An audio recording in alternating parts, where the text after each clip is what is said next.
wabarakatuh.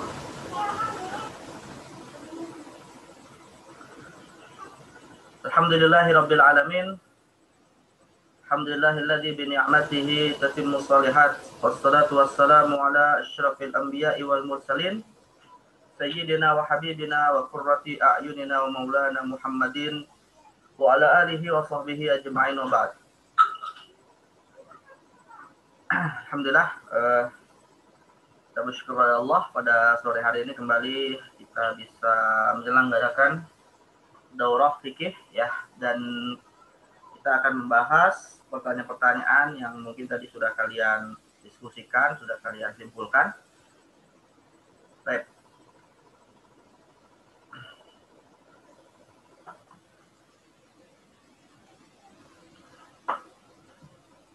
Sudah tampil?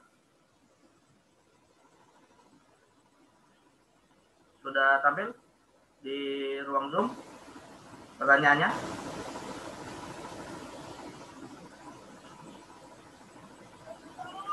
Baik. Ini sampai jam berapa ya?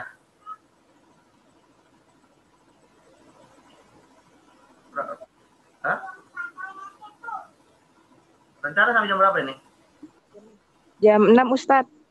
Jam 6? Wih, naik maghrib ya. Oke, baik. Baik, kita langsung aja ya kepada pembahasan pertanyaan-pertanyaan yang sudah masuk, yang sudah dikumpulkan. Ini ada cukup banyak, ada 16 pertanyaan ya. Baik. Nah, pertama terkait ulama yang membagi bid'ah menjadi hasanah dan sayyi'ah. Itu kan merupakan ulama 4 mazhab. Lalu apakah orang awam yang mengikuti pendapat bid'ah itu mutlak semua sesat, termasuk orang yang tidak mengikuti mazhab? Atau ada juga ulama mazhab yang membenarkan bahwa semua bid'ah itu mutlak sesat, sehingga orang-orang yang mengikuti ulama imam 4 mazhab juga mengikuti pendapat mereka, ya, pendapat tersebut ya. Baik, ya akhwat, di dalam buku yang saya tulis ya, atau PDF terkait dengan bid'ah apakah hukum syariah, yang bisa kalian download di rumahfikih.com.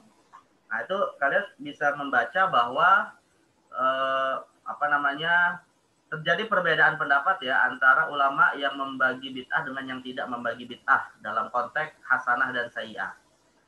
Dan ulama-ulama yang berbeda itu semuanya adalah ulama-ulama yang diakui di dalam 4 mazhab. Ya. Mau yang membagi bid'ah menjadi hasanah atau sayyi'ah dan sayyi'ah, atau yang tidak membagi sama sekali, sebenarnya semuanya adalah ulama 4 mazhab yang diakui. Walaupun memang kalau kita kita klasifikasikan, pendapat yang membagi itu mayoritas dan merata di 4 mazhab. Dan bahkan bisa dikatakan ini pendapat resminya mazhab yang 4 itu, ya. Tetapi tidak menutup kemungkinan ada sebagian ulama mazhab itu yang tidak sepakat dengan mazhabnya sendiri gitu ya. Dan itu nggak ada masalah. Karena seorang mujtahid itu, seorang mujtahid walaupun dia terikat dalam suatu mazhab, dalam suatu pilihan pendapat ataupun dalam suatu pilihan kaidah usul fikih, tidak selalu dia harus konsisten 100% dengan mazhab yang dia anut. Ya, artinya mujtahid itu sebenarnya kan adalah sosok manusia yang bebas gitu ya, tidak terikat dengan mazhab tertentu, tapi ya karena kebanyakannya dia mengikuti pendapat suatu mazhab, akhirnya disandarkanlah kepada mazhab itu ya. Nah, sekarang pertanyaannya, kalau tadi disebutkan bahwa yang membagi bid'ah hasanah saya itu adalah 4 mazhab secara menyeluruh dan merata ya. Sekarang pertanyaannya, apakah kalau kita misalnya, atau ada orang yang mengikuti pendapat bahwa setiap bid'ah itu mutlak adalah sesat tanpa dibeda-bedakan, termasuk orang yang tidak mengikuti mazhab? Jawabannya tidak ya. Tapi bisa dikatakan dia tidak mengikuti 4 mazhab gitu ya, tapi mengikuti sebagian ulama yang bermazhab.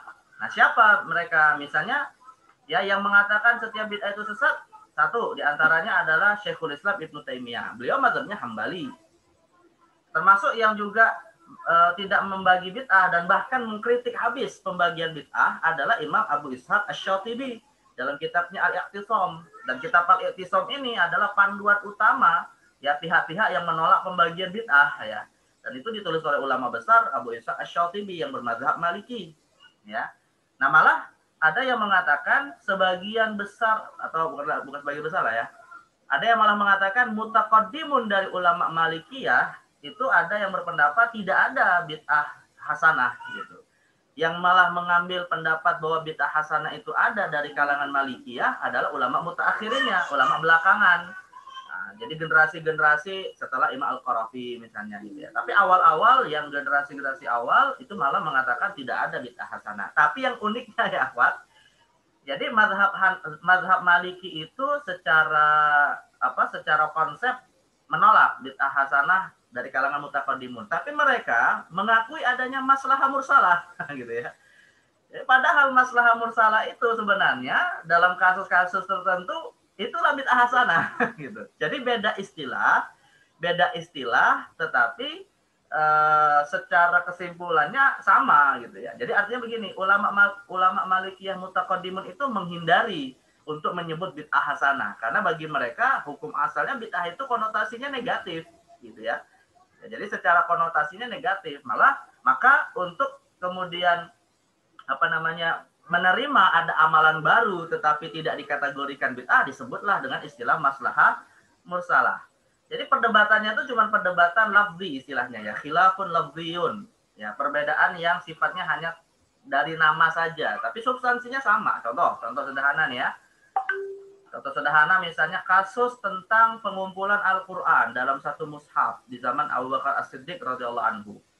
Ya, pengumpulan Al-Qur'an dalam satu mushaf itu ya, sebenarnya semua ulama sepakat itu perkara baru.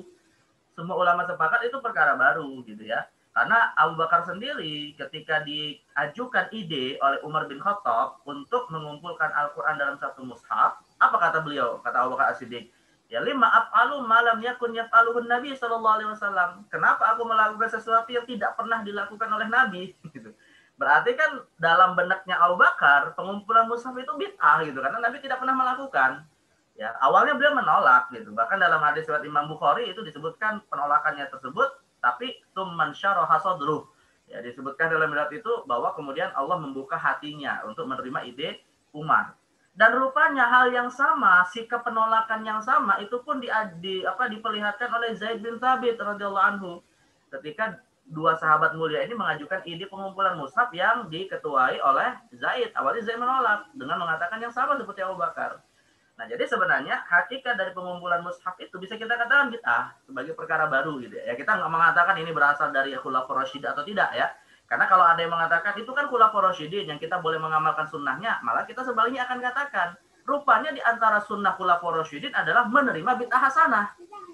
Nah, coba kalau misalnya argumentasinya begitu gitu kan. Jadi kan biasanya pihak yang menolak bid'ah hasanah biasa mengatakan, nah kalau dalam pengumpulan mushaf tidak kita sebut bid'ah karena itu adalah sunnahnya khulafa. Nah, malah yang mengatakan bid'ah hasanah ada balik mengajukan argumentasi yang sama. Lah kalau itu amalan khulafa yang kita boleh melakukannya dan kita boleh ambil, berarti mereka mengakui ada bid'ah hasanah. Gitu. Ujung-ujungnya perdebatan tentang konsep yang ditolak atau yang diterima gitu kan. Tapi ketika kita berdebat atau ketika ulama berdebat ini bid'ah atau bukan, rupanya mereka sepakat pengumpulan mushaf itu adalah sesuatu yang wajib. Ya, pengumpulan mushaf Al-Qur'an itu di zaman Abu Bakar menjadi bagian perkara baru yang wajib gitu. Wajib karena dia masuk dalam kaidah malayatimul wajibu illa bihi fa huwa wajib. Menjaga Al-Qur'an itu wajib, maka setiap wasilah untuk menjaga Al-Qur'an hukumnya wajib. Ya. Nah, jadi kesimpulannya apa ya, Akhwat? Kesimpulannya adalah pihak yang menerima bid'ah hasanah menganggap perbuatan Abu Bakar itu tadi, atau bukan buatan Abu Bakar ya, pengumpulan mushaf di zaman Abu Bakar itu yang kemudian disepakati semua sahabat, itu adalah bid'ah hasanah. Tapi pihak yang menolak bid'ah hasanah mengatakan, ya kita terima itu adalah suatu yang wajib, tapi istilahnya bukan bid'ah, maslahah mursalah. Gitu ya. Jadi sebenarnya cuma istilah yang berbeda, tapi substansi hukumnya disepakati gitu. Nah ini yang kadang juga perlu kita cari titik temunya di tengah para ulama. Jadi kita itu jangan berdebat istilah sebenarnya ya. Jangan usah berdebat. Makanya tadi saya jelaskan di pagi hari ya, kita tuh nggak usah berdebat ada bid'ah hasanah atau tidak. Pak, ya yang harus kita cari tahu itu adalah apa hukumnya gitu. Nah, itu yang menjadi titik poinnya gitu ya. Jadi kalau misalnya kita katakan, oh ini perkara baru, iya sudah ini perkara baru, nggak usah diperdebatkan mau hasanah atau sayyi'ah. Tapi yang menjadi masalah apa hukumnya bagi kita. Nah gitu, karena nanti akan kembali juga kepada 5 hukum syariah itu gitu ya. Nah jadi sekali lagi kalau ditanya adalah apakah yang menolak bid'ah hasanah, apakah yang menolak bid'ah hasanah itu juga adalah ulama mazhab? Jawabannya iya. Tapi memang bukan pendapat resmi mazhabnya gitu ya, seperti Imam Abu Isa Asy-Syafi'i atau Imam Ibnu Taimiyah ya. Nah, jadi artinya ulama-ulama yang menolak bid'ah hasanah itu sebenarnya termasuk ulama yang diakui dalam 4 mazhab, tapi dalam kasus bid'ah ini mereka tidak mengikuti pendapat resmi mazhabnya ya. Dan kalau misalnya kita mengikuti salah satu di antara dua pendapat ini boleh atau tidak, ya silakan saja gitu. Silakan saja, tapi dengan catatan dalam kasus-kasus yang diperselisihkan apakah itu bid'ah atau bukan, ya, kita tidak boleh menuduh pelakunya ahli bid'ah. Anggaplah misalnya begini. Saya berpendapat bahwa setiap bid'ah sesat misalnya dan menganggap perkara baru seperti tahlilan, peringatan Maulid Nabi itu bid'ah misalnya ya. Ya silakan, itu hak kita, nggak ada masalah untuk mengambil pendapat itu. Tapi dengan catatan, ketika ada saudara kita yang melakukan Maulid Nabi, nggak boleh kita katakan mereka ahli bid'ah. Ya. Jadi biarkan setiap orang mengamalkan pendapatnya masing-masing. Tidak boleh kita menganggap perkara yang mereka lakukan itu sebagai kemungkaran. Ya nggak boleh. Jadi meyakini itu sebagai bid'ah sebagai pilihan pribadi saja. Tapi dalam konteks kita bersosialisasi dengan mereka yang berbeda dengan pendapat kita, maka kita tidak boleh menuduhnya sebagai ahli bid'ah. Sebaliknya, yang memperingati Maulid Nabi juga sebenarnya kan juga harus diajak memahami bahwa peringatan Maulid Nabi bukan wajib gitu ya. Maka tidak boleh juga dia mewajibkan sesuatu yang tidak wajib gitu. Nah, ujungnya akhirnya bagaimana? Ya sudah, harmonislah umat Islam mengamalkan pendapat masing-masing gitu ya. Nah, ini akan yang jadi masalah begini, setiap bulan Rabiul Awal muncul lagi perdebatan yang saling tuduh bid'ah atau bukan, dan akhirnya berakibat kepada cekcok yang tidak berujung, setiap tahun berulang dan seterusnya. Padahal kalau misalnya selesai dengan yang mengamalkan silakan, yang tidak mengamalkan juga silakan, selesai gitu ya. Baik, nah jadi intinya ulama yang menolak pembagian bid'ah juga sebenarnya ulama mazhab yang diakui. Hanya saja memang sekali lagi mereka sedang menyelisihi pendapat resmi mazhabnya. Ya, kalaupun misalnya kita temukan kok ada ulama yang menolak pembagian bid'ah dan itu ulama-ulama besar seperti Imam Malik misalnya, itu konteksnya adalah ketika yang ditolak bid'ah yang menyelisihi sunnah atau sebenarnya sepakat dalam substansi tapi berbeda dalam penyebutan antara maslahah mursalah dan bid'ah hasanah. Jadi begini ya Pak, kesimpulannya ya, bid'ah hasanah dan maslahah mursalah itu dua hal yang sama sebenarnya gitu ya. Maslahah mursalah dan bid'ah hasanah itu dua hal yang sama sebenarnya. Tapi istilahnya saja yang kemudian mana yang mau dipilih gitu ya. Baik. Mudah-mudahan cukup bisa dipahami ya pertanyaan pertama ini. Yang kedua, Imam Abul Hasan berpendapat bahwa hal baru yang muncul setelah 3 generasi salaf bukanlah disebut bid'ah. Sementara Umar bin Khattab berkata qiyam Ramadan adalah sebaik-baik bid'ah. Padahal hal yang disebut bid'ah itu ada pada masanya. Jadi masa 3 salaf tadi maksudnya ya. Jadi sebenarnya kapan sesuatu yang baru itu disebut bid'ah? Setelah masa Nabi atau setelah masa ulama salaf? Baik, ya akhwat, ini pertama yang perlu kita luruskan bukan Imam Abul Hasan ya. Tapi yang benar Imam Abul Hasanat. Imam Abul Hasanat Al-Lukhnawi. Abul Hasanat Al-Lukhnawi Al-Hanafi. Itu seorang ulama besar asal Lucknow. Ya, Lucknow itu ada di India sekarang. Jadi seorang ulama besar dalam mazhab Hanafi yang tinggal di India. Dan beliau sebenarnya termasuk ulama mutaakhirin ya, bukan ulama mutaqaddimin. Ini ulama baru-baru ini saja, tahun mungkin sekitar abad 10 atau 9 Hijriah atau 11 Hijriah, 9, 10, 11 Hijriah. Ya, jadi tidak terlalu jauh maksanya dengan kita. Nah, Imam Abul Hasanat Al-Lukhnawi ini memang berpendapat bahwa istilah bid'ah itu tidak bisa disandarkan kepada amalan-amalan 3 generasi salaf. Meskipun itu perkara baru yang tidak pernah ada di zaman Nabi gitu ya. Jadi beliau meluaskan atau bukan meluaskan, malah sebaliknya, beliau mempersempit makna bid'ah itu hanya perkara yang baru setelah masa 3 generasi salaf. Nah, saya katakan ini pendapat beliau ya. Ini pendapat beliau ya, tentunya mungkin sebagai pendapat kehati-hatian untuk tidak menyandarkan istilah bid'ah yang konotasinya negatif kepada salaf ya. Jadi sekali lagi Ahmad, saya mengira sebenarnya mereka Imam Abu Hasan ini ya termasuk Imam Abu Hasanat ini termasuk yang menerima bid'ah hasanah. Pertama saya ingin katakan dulu, Imam Abu Hasan Al-Luqnawi termasuk ulama yang menerima bid'ah hasanah. Tetapi istilah bid'ah memang istilah yang konotasinya negatif dan beliau seakan ingin berhati-hati untuk tidak menyandarkan istilah negatif ini kepada amalan salaf. Padahal kalau kita bicara fakta, sebenarnya di masa salaf bid'ah sayyi'ah itu sudah ada, gitu ya. Jadi bid'ah sayyi'ah itu sudah ada di masa salaf. Ya, jadi yang disebut salaf ini salaf apa dulu gitu ya? Tentu jawabannya adalah salafus saleh. Ya, tapi kan di masa salaf sudah ada belum kelompok sesat? Sudah ada ya. Misalnya seperti kelompok Mu'tazilah yang didirikan oleh Wasil bin Atha. Itu generasi salaf dia hidupnya. Ya. Atau misalnya paham Qadariyah yang sudah ada sejak zaman Ibnu Umar. Yang kemudian Ibnu Umar memfatwakan bahwa tidak boleh sholat di belakang Qadariyah. Berarti kan sudah ada paham Qadariyah di zaman sahabat, ya. Kemudian ada juga paham Khawarij yang akhirnya berhasil membunuh Ali bin Abi Thalib. Sudah ada di zaman Ali bin Abi Thalib. Nah, jadi paham-paham yang dikategorikan bid'ah yang sesat itu sudah muncul pada masa itu. Dan karenanya konotasi bid'ah di masa salaf itu negatif. Ya, konotasi bid'ah di masa salaf itu negatif. Dan karena itulah Imam Abul Hasanat ya seakan mengatakan kalau amalan itu dilakukan oleh salafus saleh yang 3 generasi salaf itu tadi, bukan kelompok sesat ya, yang dilakukan oleh salafus saleh dari kalangan ulama sahabat, tabi'in, atba'ut tabi'in, ya jangan disebut bid'ah gitu, dalam arti jangan disebut bid'ah dengan konotasi negatif. Tapi kalau mau disebut bid'ah pun kasihlah kata-kata hasanah di situ gitu, biar konotasinya tidak negatif ya. Nah, ini biar tambah jelas nih saya jelaskan nih ya perkataan beliau nih. Nanti kalian baca, bisa dibaca, mungkin ada yang sudah baca atau pertanyaan ini pasti berangkat dari bacaan yang sudah dilakukan ya. Saya bacakan ini ya perkataan dari Imam Abul Hasanat Al-Luqnawi terkait dengan istilah bid'ah ini. Dari buku yang saya tulis ini buku bid'ah apakah hukum syariah ya. Nah, ini coba saya tulis dulu. Saya cari dulu Imam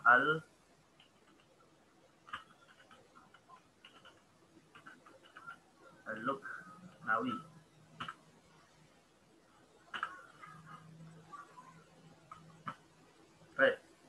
Nah, jadi Imam Abul Hasan Al-Luqnawi abad ke-14 Hijriah ya, bukan saya tadi keliru. Jadi beliau hidupnya pada abad ke-14 Hijriah, baru 100 tahun yang lalu ya, baru 100 tahun yang lalu. Ini Imam Abul Hasan Al-Luqnawi. Nah, jadi beliau mengatakan wa ammal hadis ba'dal azminati tsalatsah. Adapun perkara baru setelah generasi 3, setelah generasi salaf yang 3 ya, 300 tahun pertama generasi awal salaf, fayu'radu ala adillatis syara'. Fayu'radu ala adillatis syara'. Maka itu dikategorikan sebagai dalil syara'. Fa in wajada nadhiruhu fil uhudi tsalatsah aw dakhala fi qa'idah min qawaid syara' lam yakun bid'ah. Maka kalau ada amalan baru yang itu dilakukan pada 3 generasi salaf atau dia masuk sebagai bagian dari kaidah-kaidah syariat, maka bukanlah perkara baru itu disebut bid'ah. Jadi beliau ingin mengatakan masalah baru di masa 3 generasi salaf itu bukan bid'ah ya. Li'annaha ibarah amma la yujad fil quruni tsalatsa. Karena bid'ah itu adalah istilah untuk menyebut amalan yang terjadi setelah 3 generasi salaf. Berarti kan kesimpulannya seakan beliau mengatakan amalan baru yang terjadi di masa 3 generasi salaf bukan bid'ah. Walaupun baru, tidak pernah dilakukan oleh Rasulullah ya, tapi tidak disebut sebagai bid'ah. Jadi yang dimaksud dengan bid'ah itu adalah amalan baru yang dilakukan setelah 3 generasi salaf. Walaysa lahu aslun min usuli syara', dan memang tidak didasarkan kepada dasar-dasar syariat. Nah, tetapi yang menjadi poinnya nih Akhwat ya, yang tadi saya katakan di awal, wa in utliqat alaihil bid'ah ya qayyadathu bil hasanah. Kalaupun amalan yang dilakukan oleh 3 generasi salaf itu dikategorikan bid'ah karena tidak ada di masa Nabi, ya harus ditambahkan kata hasanah di situ, gitu ya. Nah, ini mudah bisa dipahami tidak kira-kira ya. Jadi intinya beliau ingin mengatakan amalan-amalan baru yang dilakukan 3 generasi salaf, seperti tadi pengumpulan mushaf Al-Quran, seperti sholat taraweh berjamaah di zaman Umar bin Khattab ya, seperti sholat duha berjamaah di zaman Ibnu Umar, dan banyak amalan-amalan lain. Misalnya juga contohnya seperti sholat 2 rakaat ya sebelum menulis hadisnya Imam Bukhari gitu ya. kemudian membaca ayat kursi pada setiap sudut-sudut rumah yang dilakukan oleh sahabat Abdurrahman bin Auf. Nah, ini kan amalan-amalan baru nih yang nggak pernah dicontohkan oleh Rasulullah ya. Nah, beliau ingin mengatakan begini, akhwat. Sebenarnya jangan disebut itu bid'ah gitu ya. Karena kenapa? Sebab kalau itu disebut bid'ah, konotasinya negatif. Dan tidak mungkin para sahabat dan 3 generasi salaf itu dianggap menyelisih sunnah Nabi dengan melakukan bid'ah. Karena konotasi bid'ah di masa mereka adalah sesuatu yang tercela, ya. Tetapi kalaupun kata Imam Abul Hasan Al-Luqnawi, kalaupun kita ingin menyebutnya sebagai bid'ah, harus ditambahkan kata-kata hasanah. Nah, gitu ya. Kalaupun terpaksa nih, kata beliau, kalaupun terpaksa kita harus menyebut itu adalah perbuatan bid'ah karena memang tidak ada contohnya di zaman Nabi, maka tambahkan kata hasanah biar tidak dipahami oleh masyarakat awam kalau amalan itu adalah bid'ah tercela. Nah, itu yang dimaksud gitu ya. Nah, jadi ini terjemahnya nih, saya baca di terjemahnya. Adapun hal-hal baru yang muncul setelah 3 generasi pertama maka dihukumi berdasarkan dalil syariat. Jika ditemukan kesamaan dengan amalan 3 generasi atau berada pada lingkup kaidah-kaidah syariah, maka perbuatan tersebut bukanlah bid'ah. Sebab bid'ah adalah sesuatu yang tidak ada contohnya pada 3 generasi dan tidak berdasarkan kepada dalil syar'i. Namun jika hal baru tersebut dan tidak ada contohnya pada generasi salaf dan disebut dengan bid'ah, maksudnya keliru nih ya. Tidak ada contohnya di masa Nabi sebenarnya, bukan 3 generasi salaf. Artinya perkara baru yang dilakukan oleh salaf dan tidak dilakukan oleh Nabi, kalaupun ingin disebut dengan bid'ah, maka hendaknya dibatasi dengan kata al-hasanah. Nah, jadi kalau misalnya nih, kesimpulannya begini, kalau misalnya kita ingin katakan, pengumpulan mushaf Al-Quran di zaman Abu Bakar, itu bid'ah bukan? Gitu ya. Nah, lebih baik jangan kita katakan itu bid'ah. Jangan kita katakan itu bid'ah. Kita anggap saja itu adalah sunnahnya khulafa, sunnahnya khalifah Rasyidin. Ya. Nah, itu kita sebut seperti itu. Tapi kalau misalnya terpaksa kita katakan, kan nggak ada di zaman Nabi, ya udah bid'ah, tapi bid'ahnya hasanah. Nah, gitu maksudnya ya. Jadi bukan berarti bid'ah hasanah nggak ada di zaman salafus saleh. Tapi istilah bid'ah memang konotasinya negatif. Maka kalau terpaksa ingin dipakai dan disandarkan kepada amalan salaf, tambahkan hasanah. Ya. Baik. Nah, ini juga perkataan ini juga dikuatkan ya. Ini yang saya sudah jelaskan di pagi hari tadi. Dijelaskan oleh Imam Taqiyuddin As-Subki ya. Fal bid'atu indal itlaq lafdzun mawdu'un fi syara' lil haditsil madmum. Istilah bid'ah kalau dimutlakan, maka maknanya itu dalam syariat sesuatu yang tercela. Jadi kalau kita katakan ini bid'ah, tercela itu konteksnya ya, bukan konteksnya, konotasinya. Maka la yajuzu itlaquhu ala ghairi dzalik, dan tidak boleh dimaknai dengan makna di luar yang tercela tadi. Wa idza quyyidat al bid'atu bil mustahabba wa nahwihi fayajuz. Tapi kalau istilah bid'ah ini mau dikaitkan, dibatasi dengan makna dengan istilah mustahab, maka nanti jadi bid'ah hasanah, maka itu boleh saja. Wa yakunu dzalika lil qarinah. Ya, tapi dengan catatan memang ada qarinahnya. Pada itu ada dalil bahwa perkara baru itu tidak bertentangan dengan syariat. Wa yakunu majazan syar'iyyan haqiqatan lughawiyah. Maka dia dikategorikan majaz secara syar'i tapi haqiqah secara bahasa. Nah, tadi kan sudah saya jelaskan di awal ya, akhwat. Bid'ah itu secara bahasa ulama sepakat, makna hakikinya semua ulama sepakat bahwa bid'ah itu secara bahasa bisa hasanah, bisa sayyi'ah. Tapi apakah secara syar'i dia bermakna sayyi'ah? Ya, maka dalam hal ini bisa bermakna sayyi'ah, tapi itu secara majaz, bukan makna hakiki. Karena makna hakiki dari bid'ah itu adalah sayyi'ah. Jadi konotasi dari bid'ah itu adalah sesuatu yang buruk, bertentangan dengan syariat. Itu konotasinya. Maka kalau kita ingin menyebut perkara baru yang itu tidak bertentangan dengan syariat, tidak boleh kita hanya menyebut kata bid'ah saja, harus ditambahkan kata hasanah. Ya. Nah, ini intinya dua ulama ini, Imam As-Subki dan Imam Al-Luqnawi ini termasuk yang menganut pendapat adanya pembagian bid'ah. Ya, tapi tadi sekali lagi kesimpulannya, kenapa Imam Abul Hasan Al-Luqnawi kok tidak menyebut bid'ah untuk amalan salaf? Karena memang konotasi bid'ah itu di masa salaf negatif. Ya, tapi kalaupun terpaksa ingin disebut bid'ah seperti apa yang dilakukan oleh beberapa sahabat, itu maksudnya adalah bid'ah yang harus ditambahkan kata hasanah. Dia tidak terkonotasi sebagai sesuatu yang negatif. Baik, mudah-mudahan bisa dipahami ya maksud dari perkataan Imam Abul Hasanat Al-Luqnawi ini. Nah, jadi apa yang dilakukan oleh Umar bin Khattab ini ya, atau di masa Umar bin Khattab ketika sholat, ini juga perlu diluruskan ya, yang berkata qiyam Ramadan adalah sebaik-baik bid'ah. Ini perlu saya luruskan ini ya. Yang dimaksud bid'ah oleh Umar bin Khattab ini bukan sholat tarawehnya. Sholat tarawehnya jelas sunnah gitu ya. Sudah dilakukan oleh Rasulullah dalam hadis-hadis Bukhari Muslim, sudah banyak sekali riwayat itu. Tapi yang dimaksud dengan bid'ahnya sholat taraweh di masa Umar itu adalah ditetapkannya sholat taraweh oleh satu imam. Yang saat itu ditunjuk adalah Ubay bin Ka'ab. Jadi Ubay bin Ka'ab menjadi imam untuk sholat taraweh berjamaah.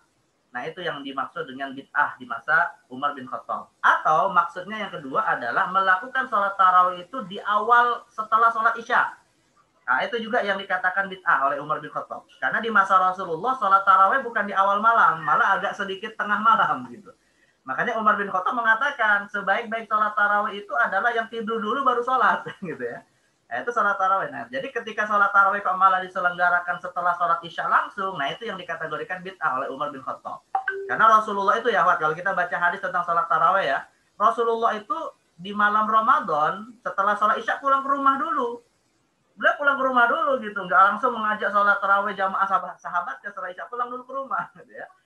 Di pertengahan malam tiba-tiba beliau datang ke masjid.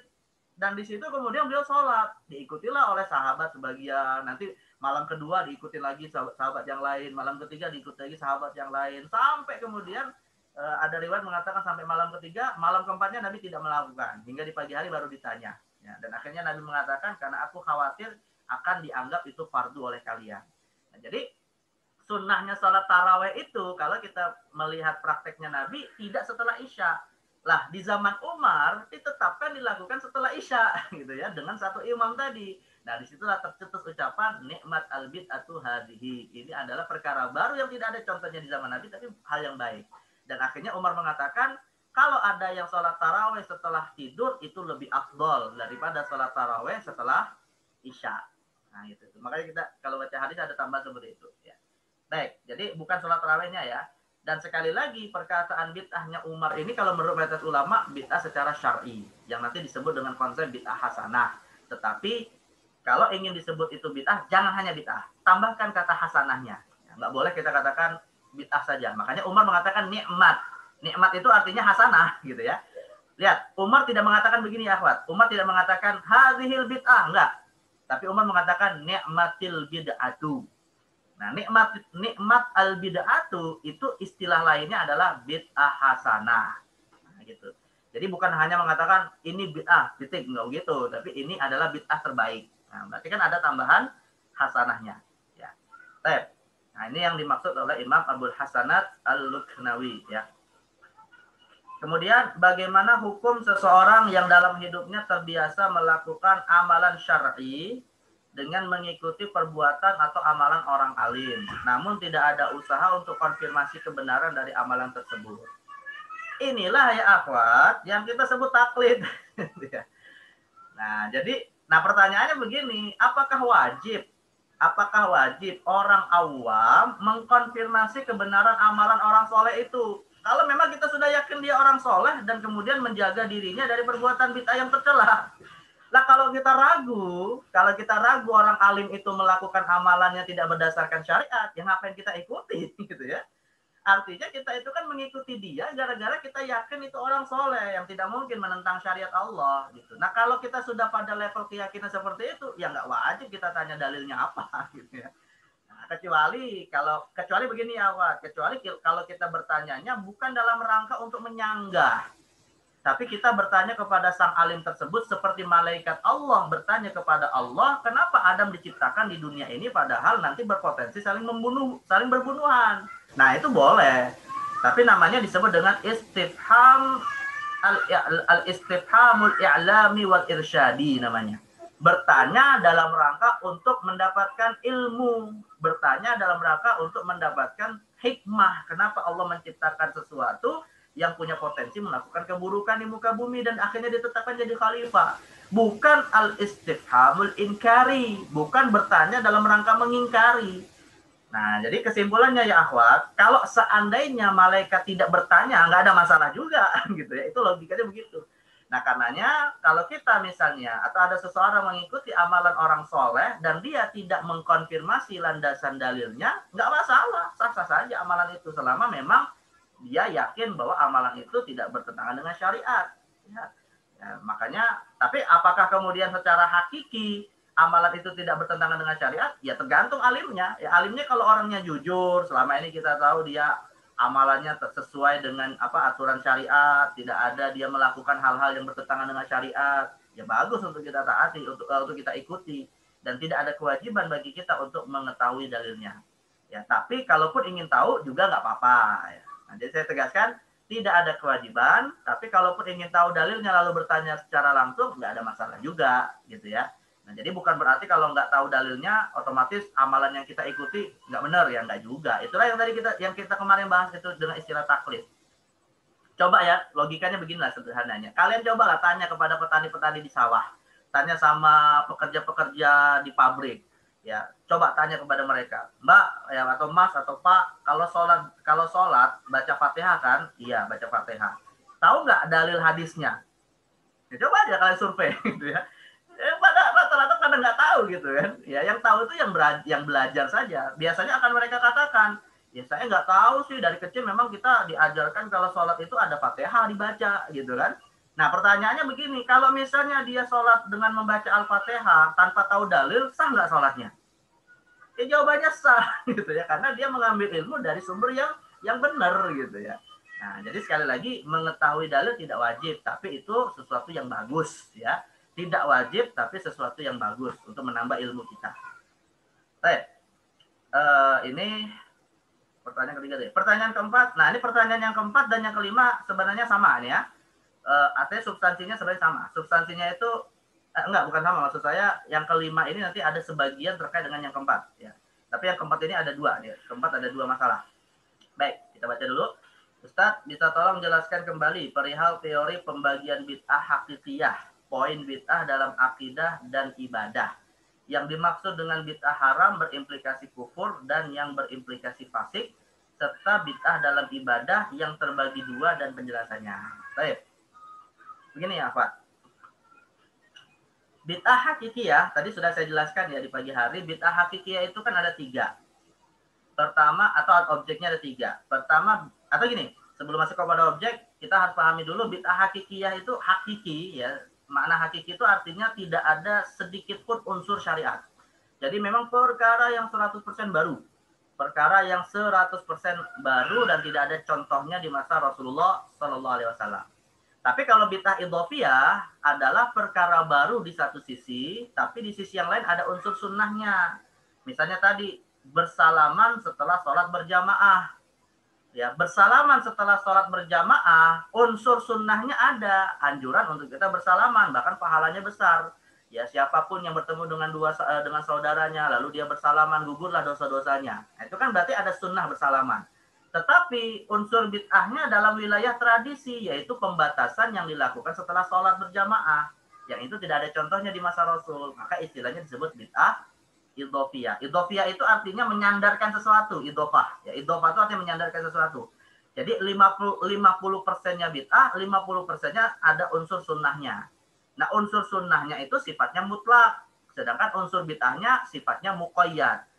Sunnahnya mutlak, tidak dibatasi waktu dan tempatnya atau kondisinya, sedangkan sisi bid'ahnya dibatasi. Misalnya seperti sholat berjamaah tadi, setelah sholat berjamaah maksudnya. Nah, digabungkan menjadi satu, maka disebut bid'ah idhofiyah.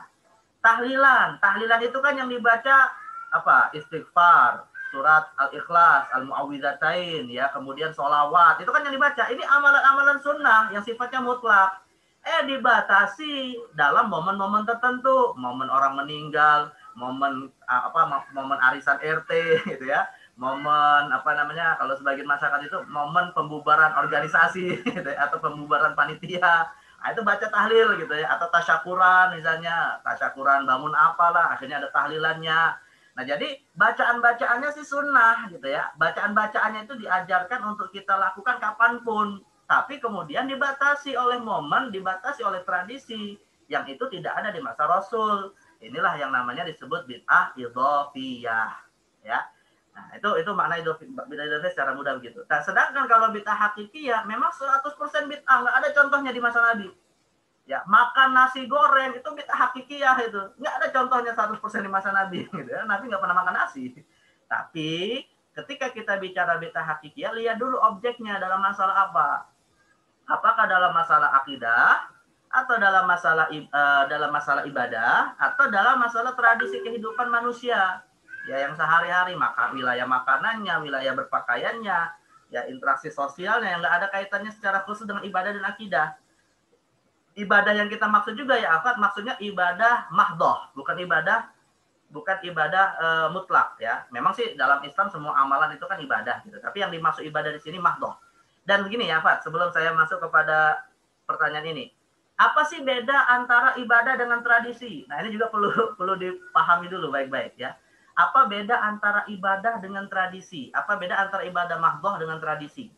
Ya, bedanya begini ya Akhwat. Ibadah mahdoh itu adalah amalan yang ada ketentuan pembatasan rukun, syarat, sunnah, wajib dan seterusnya gitu.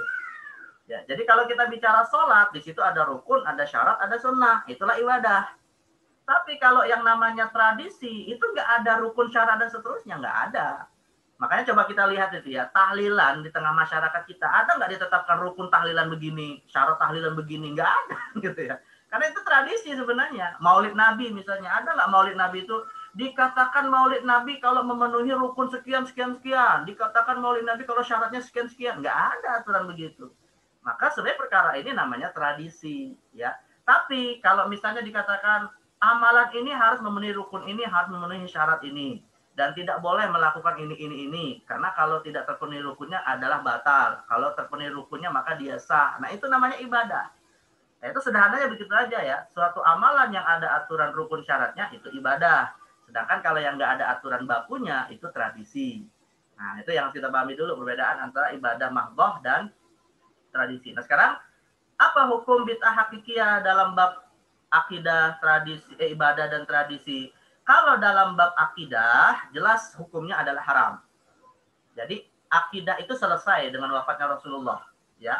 Tetapi perkara baru dalam masalah akidah, memang ada yang berpotensi jatuh kepada kekufuran, ada yang berpotensi hanya kepada kesesatan tidak sampai kafir, ya. Misalnya contoh akidah atau contoh bid'ah dalam masalah akidah yang bisa sampai kepada kufuran, seperti paham at-tanasuh, atau dalam bahasa kita seperti paham reinkarnasi yang meyakini bahwa manusia nanti akan dibangkitkan lagi di dunia. Nah, itu kata para ulama ini paham bid'ah dalam akidah yang kufur. Tapi kalau misalnya yang tidak sampai kufur, misalnya seperti apa? Seperti paham Mu'tazilah yang mengatakan Al-Quran itu makhluk misalnya.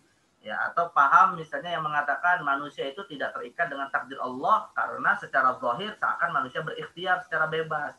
Nah, itu tidak sampai dia kemudian kepada kufur, walaupun sesat, ya dikategorikan ahli maksiat yang akan diancam dengan neraka juga, tapi tidak sampai dianggap murtad dan keluar dari Islam.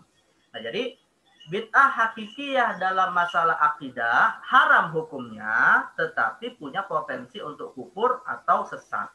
Karena syirik itu kan haram gitu ya, syirik itu hukumnya haram, tapi bisa jatuh kepada kekufuran, atau bisa jadi syirik itu haram tapi tidak sampai kufur, yaitu kalau syiriknya syirik asghar, syirik kecil. Nah, jadi saya ulangi nih Afwan, ini contoh analogi lain. Syirik itu semua ulama sepakat haram hukumnya, syirik itu. Tapi ada syirik yang bisa mengeluarkan dari keislaman kalau itu syirik akbar. Tapi bisa jadi syiriknya itu tidak sampai keluar dari Islam, walaupun hukumnya haram juga, namanya syirik asghar, gitu ya. Nah, maka bid'ah dalam akidah pun seperti itu. Semuanya haram, tapi bisa yang kemudian mengeluarkan seseorang dari Islam, bisa kemudian yang tidak sampai mengeluarkan dari Islam, namun dia dikategorikan menyimpang atau sesat. Ya. Baik, ini dari sisi bid'ah dalam bab akidah. Nah, kemudian bid'ah dalam bab ibadah. Nah, bid'ah dalam bab ibadah ya, kalau kita baca, nanti saya tampilkan buku yang saya tulis. Bid'ah dalam masalah ibadah itu ada dua. Ada dua jenis. Ya, ini yang ditanya nomor 5 ini. Bid'ah dalam masalah ibadah. Yaitu bid'ah fit tarki ma'a wujudid dafi lahu wa adam al-mani'. Ya, dan bid'ah fit tarki ma'a adamid dafi lahu au ma'a wujudid dafi wa wujudil mani'. Sebenarnya konsep ini ya, akhwat, konsep pembagian bid'ah ibadah menjadi dua hal ini sebenarnya konsepnya Imam Abu Ishaq Asy-Syatibi. Ya. atau juga Syekhul Islam Ibnu Taimiyah yang menolak adanya bid'ah hasanah sebenarnya ya. Tapi ya kita bisa menggunakan konsep ini tetap, namun dengan kesimpulan hukum yang mungkin berbeda. Seperti bid'ah idhofiyah tadi ya, Akhwat. Bid'ah idhofiyah itu ya, bid'ah idhofiyah itu konsep yang diciptakan oleh Imam Abu Ishaq Asy-Syatibi. Jadi bid'ah idhofiyah itu Imam Abu Ishaq Asy-Syatibi yang pertama kali mengenalkan dalam kitab Al-I'tisam. Tetapi kesimpulan hukumnya, rupanya beliau yang menciptakan bid'ah idhofiyah mengatakan bid'ah idhofiyah termasuk bid'ah yang terlarang karena beliau menolak bid'ah hasanah. Maka semua bid'ah mau dia hakikiyah atau idhofiyah intinya terlarang. Itu pahamnya Imam Asy-Syatibi. Tapi mayoritas ulama yang menerima bid'ah hasanah menganggap apa yang disebut oleh Imam Asy-Syatibi sebagai bid'ah idhofiyah itu bid'ah hasanah. Jadi istilah lain untuk menyebut bid'ah idhofiyah itu adalah bid'ah hasanah menurut pendapat mayoritas ulama. Nah, sedangkan kalau dalam mazhabnya Imam Asy-Syatibi, mau bid'ah hakikiyah ataupun idhofiyah, dua-duanya adalah terlarang. Walaupun nanti keterlarangannya Imam Asy-Syatibi akan menyimpulkan dengan dua hukum, bisa haram, bisa makruh, gitu ya.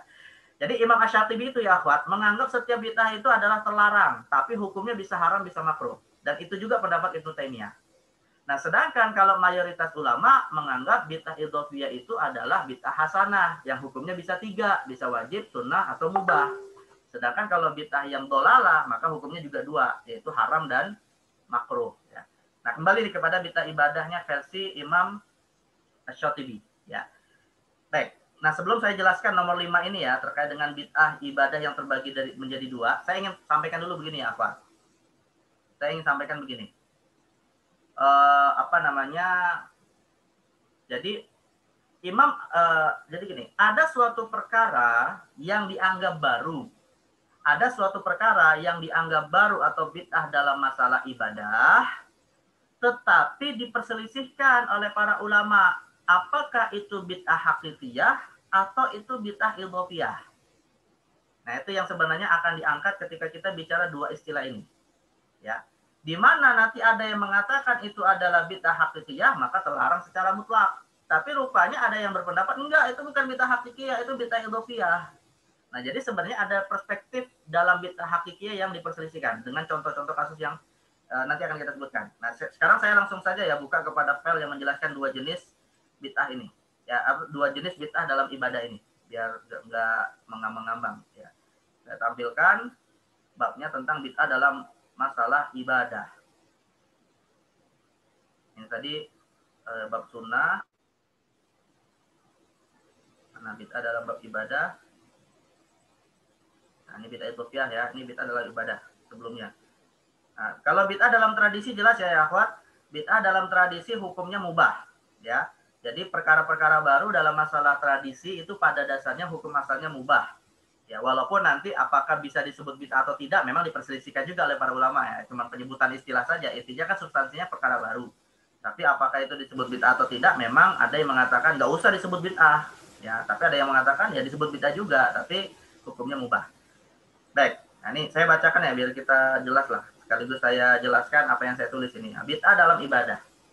Jadi ini masuk bid'ah dalam ibadah ini apa? Bid'ah hakikiyah dalam ibadah ya. Jadi klasifikasi bid'ah hakikiyah dalam ibadah. Walaupun tadi saya katakan di awal di pagi hari tadi bahwa hukum asalnya bid'ah hakikiyah dalam ibadah itu haram. Hukum asalnya nih ya, bid'ah hakikiyah dalam ibadah adalah haram. Tetapi yang jadi persoalan ada beberapa amalan yang diperselisihkan. Apakah itu bid'ah hakikiyah atau bid'ah idhofiyah sebenarnya? Gitu. Nah, itu yang jadi masalah gitu ya. Nah, adapun bid'ah dalam ibadah dapat dibedakan menjadi dua jenis. Bid'ah fit tarki ma'a wujudid dafi wa adamil mani dan bid'ah fit tarki ma'a adamid dafi au ma'a wujudil mani. Nah, jadi ini saya terjemahkan dulu secara letterlek ya. Bid'ah fit tarki ma'a wujudid dafi. Bid'ah fit tarki itu maksudnya adalah perkara baru yang Nabi tidak pernah melakukan. Fit tarki itu ditinggalkan. Jadi perkara baru yang Nabi tidak pernah melakukan, ma'a di samping itu wujudid dafi, ada kondisi atau ada indikator Nabi bisa melakukan. Ya. Jadi perkara baru dalam ibadah yang Nabi tidak lakukan, tapi ada indikator Nabi bisa melakukannya. Ya, ada fi'lahu wa adamul mani. Jadi Nabi bisa melakukannya dan tidak ada penghalang untuk Nabi melakukannya. Jadi hal yang Nabi tinggalkan, tapi itu bisa dilakukan oleh Nabi dan tidak ada penghalang untuk Nabi melakukannya. Tapi faktanya Nabi tidak melakukan. Nah, itu yang nomor 1 ini. Jadi maksud dari bid'ah ini adalah perbuatan dalam ibadah yang tidak dilakukan oleh Nabi, ya, pada masanya. Dan juga tidak terdapat indikator bahwa hal itu tidak dilakukan karena memang bukan bagian dari agama. Jadi terdapat indikator bahwa hal itu tidak dilakukan karena memang bukan bagian dari agama. Di samping itu tidak ditemukan adanya penghalang untuk melakukannya. Jadi seakan Nabi bisa melakukan dan tidak ada penghalang untuk Nabi tidak melakukannya. Nah, biasanya nih ya dicontohkan oleh mereka yang menolak bid'ah hasanah seperti Maulid Nabi. Kira-kira kata mereka, ada nggak penghalang Nabi untuk tidak melakukan Maulid pada masa beliau hidup? Jawabannya kata mereka tidak ada. Lah, tapi kenapa Nabi tidak lakukan? Berarti itu bid'ah yang memang tidak dibolehkan gitu ya. Dengan alasan Nabi sebenarnya bisa melakukan, tapi kenapa tidak dilakukan? Dan akhirnya disimpulkan itu bid'ah dolalah. Maulid Nabi menurut yang menolak itu bid'ah hasanah ya. Nah, jadi bid'ah dalam bentuk ini jika secara murni, secara hakiki tidak terdapat dalil yang mendasarinya secara khusus maupun umum. Ya, dari sisi ini disepakati para ulama sebagai bid'ah yang tercela. Ya, seperti seseorang yang beribadah dengan cara tidak menikah seumur hidupnya. Artinya dia beribadah dengan niatan tidak mau menikah. Jadi dia menganggap dengan tidak menikah itu sebagai ibadah gitu ya. Atau melakukan ibadah dengan cara menjemur dirinya di bawah terik matahari dan ibadah-ibadah lainnya yang tidak ditemukan dalil yang mendasari secara khusus maupun umum. Nah, ini tadi bid'ah secara hakikinya. Tapi dengan catatan, hanya saja bagi para ulama yang menolak pembagian bid'ah menjadi hasanah dan sayyi'ah, ya, bagi para ulama yang menolak pembagian bid'ah menjadi hasanah dan sayyi'ah, menjadikan bid'ah idhofiyah yang akan dijelaskan pada sesi pada bab berikutnya, termasuk bid'ah ibadah dalam jenis ini, dan karenanya mereka menolak legalitas bid'ah idhofiyah. Jadi bid'ah hakikiyah dalam ibadah yang sebenarnya bisa Nabi lakukan tapi Nabi tidak lakukan, ya, oleh ulama yang menolak pembagian bid'ah menganggap termasuk di dalamnya bid'ah idhofiyah. Nah, itu yang tadi saya katakan terjadi mispemahaman di sini ya.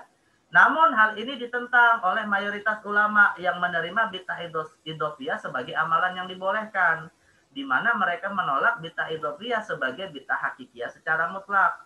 Sebab, sebagaimana pada penjelasan tentang bid'ah idhofiyah setelah pembahasan ini, bid'ah idhofiyah adalah amalan yang mengandung dua sisi. Pada satu sisi dapat didasarkan kepada dalil, namun di sisi lain tidak didasarkan kepada dalil.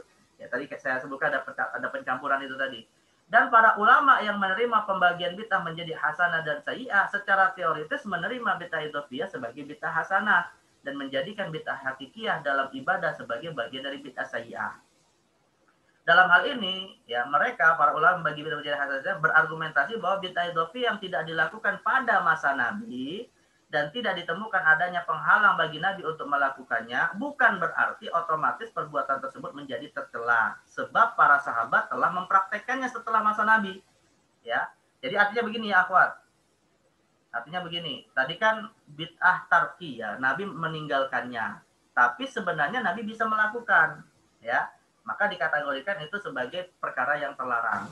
Logikanya, Maulid Nabi itu bisa saja dilakukan oleh Nabi. Nabi ajak sahabat ngumpul, ya, memperingati hari kelahirannya. Bisa saja dilakukan oleh Nabi. Tapi kok secara faktual nggak pernah kita temukan gitu ya.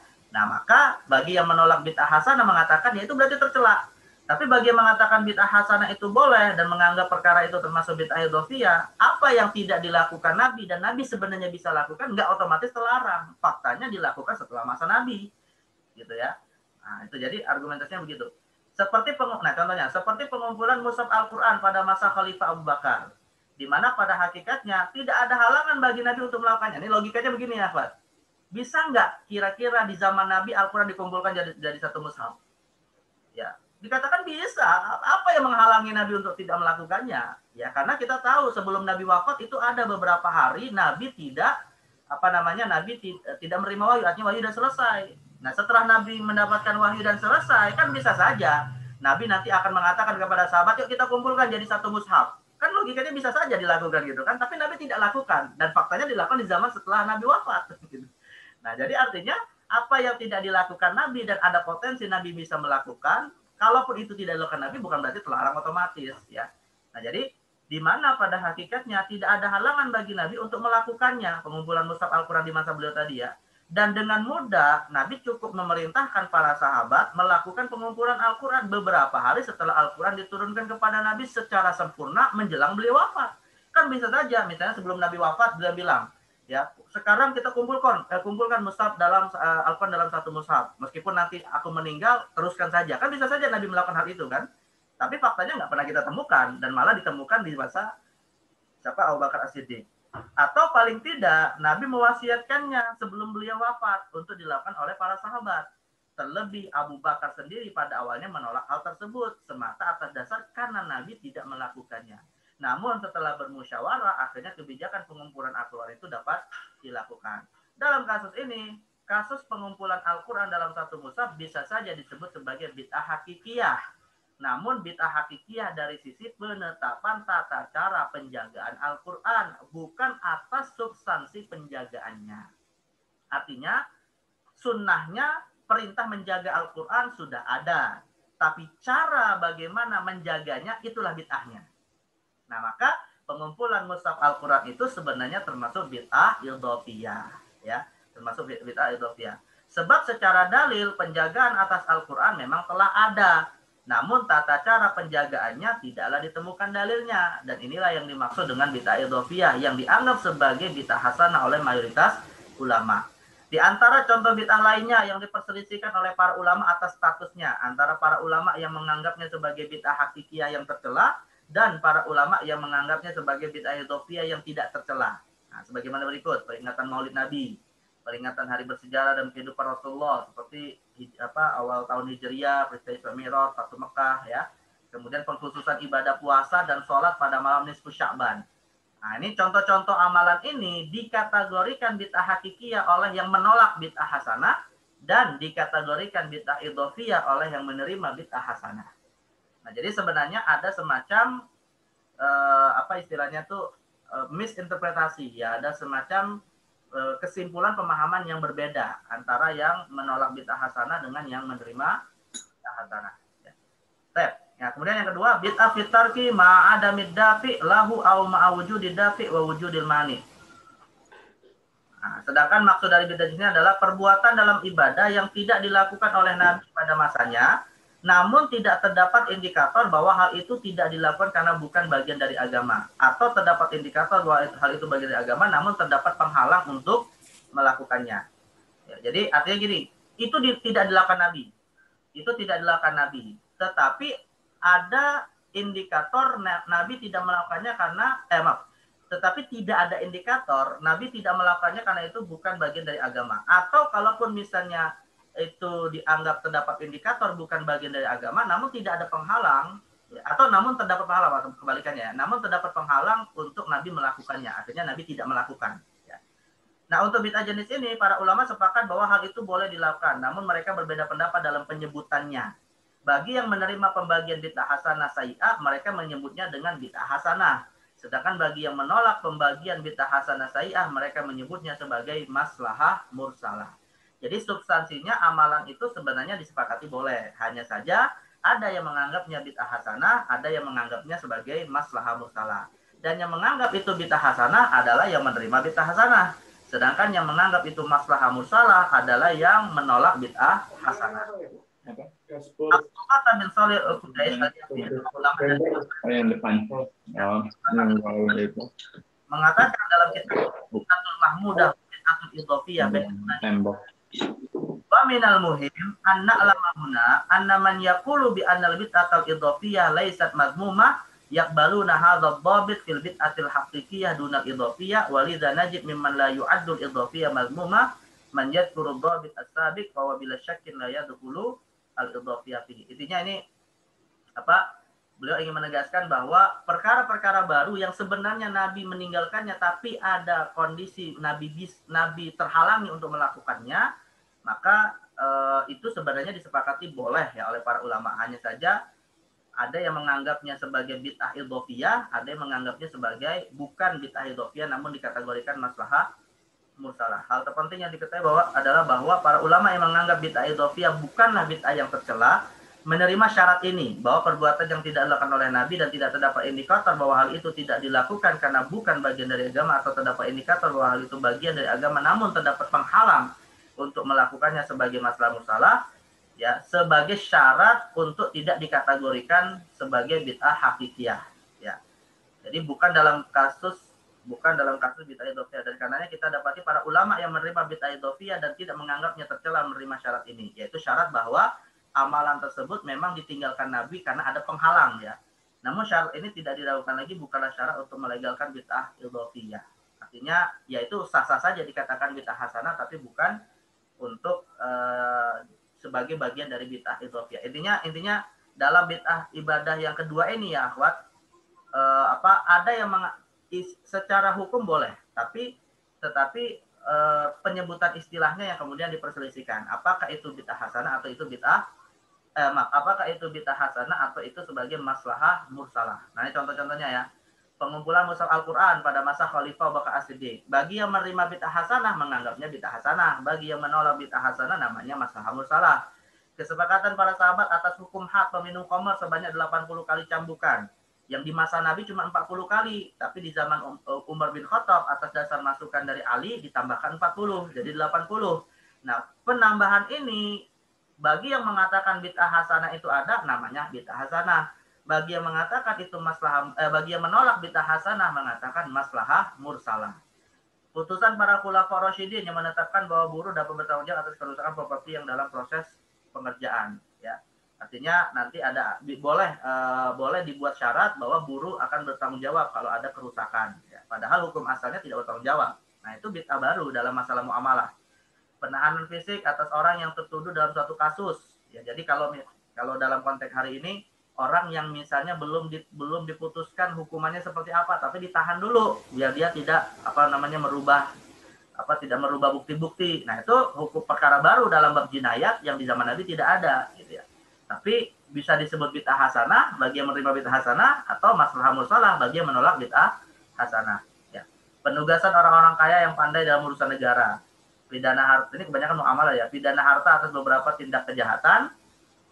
Putusan kisos atas sejumlah orang yang terlibat pada pembunuhan satu orang. Jadi yang dibunuh satu orang, tapi kemudian yang dikisos lebih dari satu orang karena semuanya terlibat. Nah, itu perkara baru di zaman Umar. Jamaah dalam sholat taraweh dengan satu imam dalam sebuah masjid. Nah, ini jamaah dalam sholat taraweh dalam satu masjid itu kan sebenarnya semua ulama sepakat boleh, gitu, ya. Tapi ada yang mengatakan itu bid'ah hasanah, ada yang mengatakan itu maslahah mursalah, gitu, ya. Jadi sekali lagi ini cuma istilah saja yang berbeda, tapi secara substansi mereka sepakat itu boleh. Baik, jadi intinya, ya akhwat, dua jenis bid'ah yang tadi kita sebutkan dalam bab ibadah.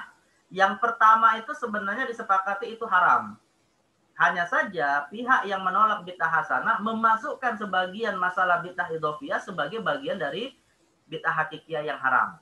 Nah, sedangkan untuk bid'ah dalam ibadah poin yang kedua, semua sepakat itu boleh. Ya, tetapi ada yang menganggap itu bid'ah hasanah, ada yang menganggap itu sebenarnya adalah maslahah mursalah. Nah, artinya bisa kita simpulkan, ya, bid'ah dalam ibadah itu ada dua hukum. Bisa saja hukumnya haram, bisa saja hukumnya boleh. Ya, tapi bagi yang mengatakan haram, ini yang jadi persoalan pada wilayah kasus-kasusnya, gitu, yang kadang rancu untuk apakah itu bid'ah hakikiyah atau idhofiyah. Nah, sedangkan kalau untuk yang boleh, maka sebenarnya sepakat secara hukum boleh, tapi diperselisihkan dalam penyebutan istilah. Apakah itu bid'ah idhofiyah atau itu maslahah mursalah. Nah, ini kesimpulan dari dua klasifikasi bid'ah tadi. Walaupun tadi saya katakan di awal, ya, bid'ah dalam masalah ibadah itu terlepas nanti detailnya seperti ini, hukum asalnya haram. Ya, bid'ah hakikiyah maksud saya. Bid'ah hakikiyah dalam masalah ibadah, hukum asalnya pada dasarnya adalah haram, ya. Baik, ya, benar-benar nanti dibaca lagi, ya, lebih biar dipaham lagi. Baik, kembali ke pertanyaan berikutnya. Pengertian dan contoh maslahah mursalah. Tadi sudah kita bahas, ya. Jadi maslahah mursalah itu intinya perkara baru, tapi tidak bertentangan dengan syariat. Itu aja, gitu, ya. Nah, bagi yang mengatakan maslahah mursalah itu adalah perkara baru dan bukan bid'ah, ya istilahnya maslahah mursalah bagi mereka. Tapi bagi yang menerima bid'ah hasanah, mereka menggunakan dua istilah ini. Bisa disebut maslahah mursalah, bisa disebut bid'ah hasanah. Jadi sekali lagi, ya akhwat, maslahah mursalah itu sinonim katanya bid'ah hasanah. Nah, gitu aja, gitu, ya. Nah, contohnya apa? Ya tadi yang kita sebutkan ya, yang contohnya kita sebutkan. Tapi memang nanti ada yang diperdebatkan apakah itu masalah musalah atau bukan gitu ya. Di antaranya bid'ah idhofiyah. Nah, jadi sederhananya contoh masalah musalah itu apa? Ya intinya perkara baru yang disepakati itu boleh ya oleh yang menerima bid'ah hasanah ataupun tidak. Nah, itulah masalah musalah ya. Dalam masalah ibadah misalnya seperti pengeras suara saat azan atau misalnya seperti mihrab ya, mihrab untuk imam dalam masjid. Nah, itu kan di zaman Nabi nggak ada gitu ya. Nah, itu termasuk masalah mursalah. Kemudian kalau dalam masalah muamalah, misalnya kalau dalam muamalah itu apa namanya seperti KTP. Nah, KTP apa tanda pengenal itu kan di zaman Nabi nggak ada ya, sahabat nggak punya KTP kakak, itu nggak ada gitu ya. Nah, itu masalah mursalah. Kemudian penggunaan uang kertas yang sekarang ini digunakan sebagai alat tukar. Nah, itu masalah mursalah. Aturan rambu-rambu lalu lintas. Ya, di zaman Nabi kan nggak ada yang namanya unta mau di jalan kemana aja terserah dia gitu ya. Nggak ada misalnya hijau dia apa jalan merah berhenti, nggak ada. Dan sekarang dibuat aturan itu dan kita wajib taat kan dalam aturan ini. Nah, itu masalah mursalah gitu ya. Jadi intinya perkara baru yang itu tidak bertentangan dengan syariat, apakah dalam bab ibadah atau muamalah, itu masalah mursalah. Mau dia disebut bid'ah hasanah ya silakan, mau dia sebut masalah mursalah juga silakan. Dan kita nggak usah memperdebatkan istilah, yang penting hukumnya apa ya. Nah, ini nomor 6. Baik, mohon dijabarkan lagi contoh-contoh pada masa sekarang, terutama di wilayah Jawa terkait bid'ah idhofiyah. Ya, kalau mau ditelusuri sih sebenarnya begini. Intinya bid'ah idhofiyah yang dilakukan di masyarakat adalah kalau ada unsur-unsur agama tetapi memang tidak dicontohkan oleh Nabi dalam pembatasannya. Misalnya seperti ya tahlilan, maulid Nabi, kemudian tradisi ziarah kubur sebelum Ramadan di bulan Sya'ban, tradisi ziarah kubur saat bulan Syawal, Idul Fitri. Termasuk dalam hal ini bid'ah idhofiyah yang terjadi di masyarakat kita ya, misalnya adalah penaburan bunga dan air wangi ya di atas kuburan. Ya, dengan tujuan bahwa hal-hal tersebut dalam rangka untuk menarik kedatangan malaikat rahmat. Ya, karena malaikat rahmat itu suka dengan hal-hal yang wangi, sebagaimana mereka tidak suka dengan hal-hal yang busuk, seperti disebutkan dalam hadis. Kata Rasulullah SAW, janganlah kalian memakan tanaman ini, ya, yang menimbulkan bau tak sedap, karena manusia tidak menyukainya. Wal malaikatu tata'adza kama yata'adza bihin nas. Malaikat itu tidak suka dengan apa yang tidak disukai oleh manusia. Dan karena itulah sebagian masyarakat, dan ini diakui oleh para ulama dalam fikih mazhab, ya, bahwa menaburkan bunga-bunga yang wangi di atas kuburan itu sesuatu yang termasuk bid'ah idhofiyah. Tujuannya ada dalam rangka menghadirkan malaikat, tapi memang contohnya kan nggak ada di zaman Nabi gitu ya. Nah, kalaupun misalnya dikiaskan dengan meletakkan pelepah kurma di atas kuburan, di mana Rasulullah pernah melakukan hal tersebut kepada kuburan yang ahli kuburnya diazab ya di dalam kuburnya, maka ini pun bisa dijadikan dasar kepada kias ya, dalam arti Rasul meletakkan itu karena selama pelepah kurma itu masih basah dia bertasbih, dan tasbihnya memberi manfaat kepada ahli kubur. Maka apa yang dilakukan oleh masyarakat dengan menanam pohon ya di dekat kuburan itu tujuannya begitu. Nah, cerdasnya masyarakat kita ya, akhwat, cerdasnya masyarakat kita ya, Rasulullah itu meletakkan pelepah kurma yang bisa kering.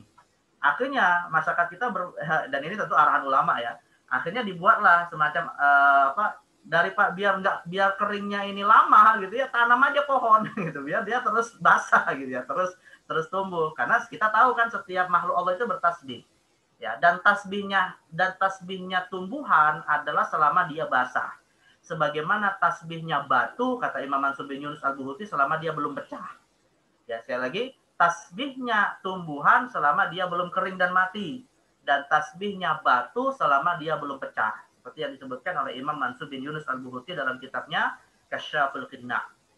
Baik.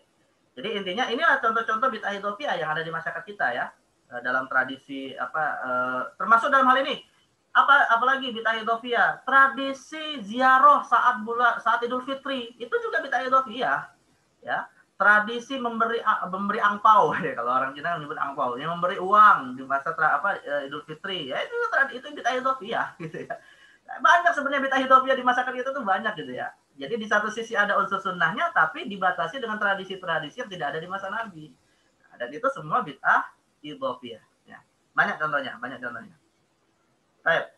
dikatakan bahwa tahlilan itu merupakan bid'ah, namun bisa disebut bid'ah hasanah. Lalu bagaimana kalau terkait kondisi berikut? Orang tersebut mampu secara ekonomi dan hendak melaksanakan tahlilan mendoakan saudaranya yang meninggal. Namun orang tersebut harus mengikuti adat kebiasaan lingkungan setempat yang mewajibkan yang namanya tahlilan yang harus sampai 7 hari. Kondisinya memang secara finansial dia mampu, namun apakah ketika dia mengikuti pengkhususan adat setempat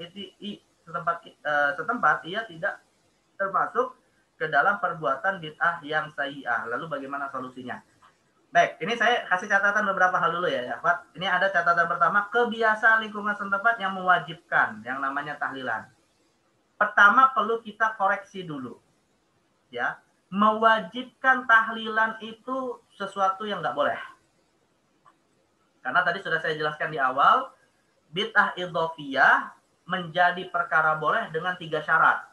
Bid'ah idhofiyah itu menjadi boleh dengan 3 syarat. Pertama, tidak bertentangan dengan aturan syariat yang baku. Yang kedua, tidak diyakini keutamaan pada pembatasan tradisinya. Ya, misalnya kita ziarah kubur sebelum Ramadan. Nggak ada Nabi mengkhususkan sebelum Ramadan. Tapi kan ziarah kubur sunnah gitu ya. Lalu dibatasi sebelum Ramadan. Nggak boleh kita yakini ada fadilah khusus ziarah kubur sebelum Ramadan. Nggak boleh. Selama kalau tidak ada dalil. Kalau ada dalil baru boleh kita yakini fadilah khusus. Tapi kalau nggak ada dalil, tidak boleh kita yakini. Tapi bukan berarti nggak boleh gitu ya. Yang nggak boleh itu meyakini fadilah khusus tadi padahal tidak ada dalilnya. Nah yang ketiga, tidak boleh mewajibkan sesuatu yang tidak wajib. Ya, tradisi itu hukum asalnya mubah. Dan perkara yang mubah nggak boleh kita anggap itu kewajiban. Mewajibkan sesuatu yang tidak wajib itu termasuk kita mengatakan sesuatu atas nama Allah tapi tidak ada dasar. Ya, artinya berbicara atas nama Allah tapi itu tidak ada dasar. Dan itu terlarang dalam Al-Qur'an. Wala taqulu 'alallahi illal haq. Dan janganlah berkata tentang Allah, artinya tentang agama Allah itu kecuali dengan yang benar. Mewajibkan sesuatu yang tidak wajib nggak boleh. Sebagaimana mengharamkan sesuatu yang tidak haram nggak boleh juga, gitu ya. Nah, ini harus kita pahami baik-baik nih hukum-hukum seperti ini ya. Nah, tahlilan itu, tradisi tahlilan, membaca doa-doa tertentu yang dihadiahkan kepada orang yang meninggal, itu bukan hal yang wajib dalam agama kita. Ya. Nah, jadi melakukan tradisi ini tidak boleh diwajibkan. Itu yang harus kita pahami. Dan kalau ada masyarakat yang mewajibkan hal tersebut, ya perlu diluruskan gitu ya. Nah, jadi bisa jadi masyarakatnya awam, dia memang mentradisikan hal tersebut, tapi awam dan akhirnya menyimpulkan itu wajib. Nah, itu perlu diingatkan, nggak boleh ya. Dan yang kedua, nah ini masalah 7 hari. Tahlilan selama 7 hari, ya. Jadi hari pertama meninggal sampai hari ke-7 itu adakah dasarnya dalam agama atau ini termasuk bid'ah? Ya. Kalau misalnya tahlilan 7 hari itu termasuk bid'ah, ya sebenarnya disebut bisa dikategorikan bid'ah idhofiyah gitu ya. Jadi pembatasan waktu itu pun seperti bid'ah idhofiyah yang mana tidak boleh diwajibkan harus 7 hari. Jadi kalau misalnya ada orang mau tahlilan 6 hari, 5 hari, ya silakan aja, nggak apa-apa, nggak mesti 7 hari gitu ya. Itu kalau kita ingin kategorikan sebagai bid'ah idhofiyah. Tapi pertanyaan berikutnya adalah apakah benar itu bid'ah idhofiyah atau sebenarnya penetapan 7 hari ada dasar syariatnya. Nah, itu perlu juga dipastikan ya.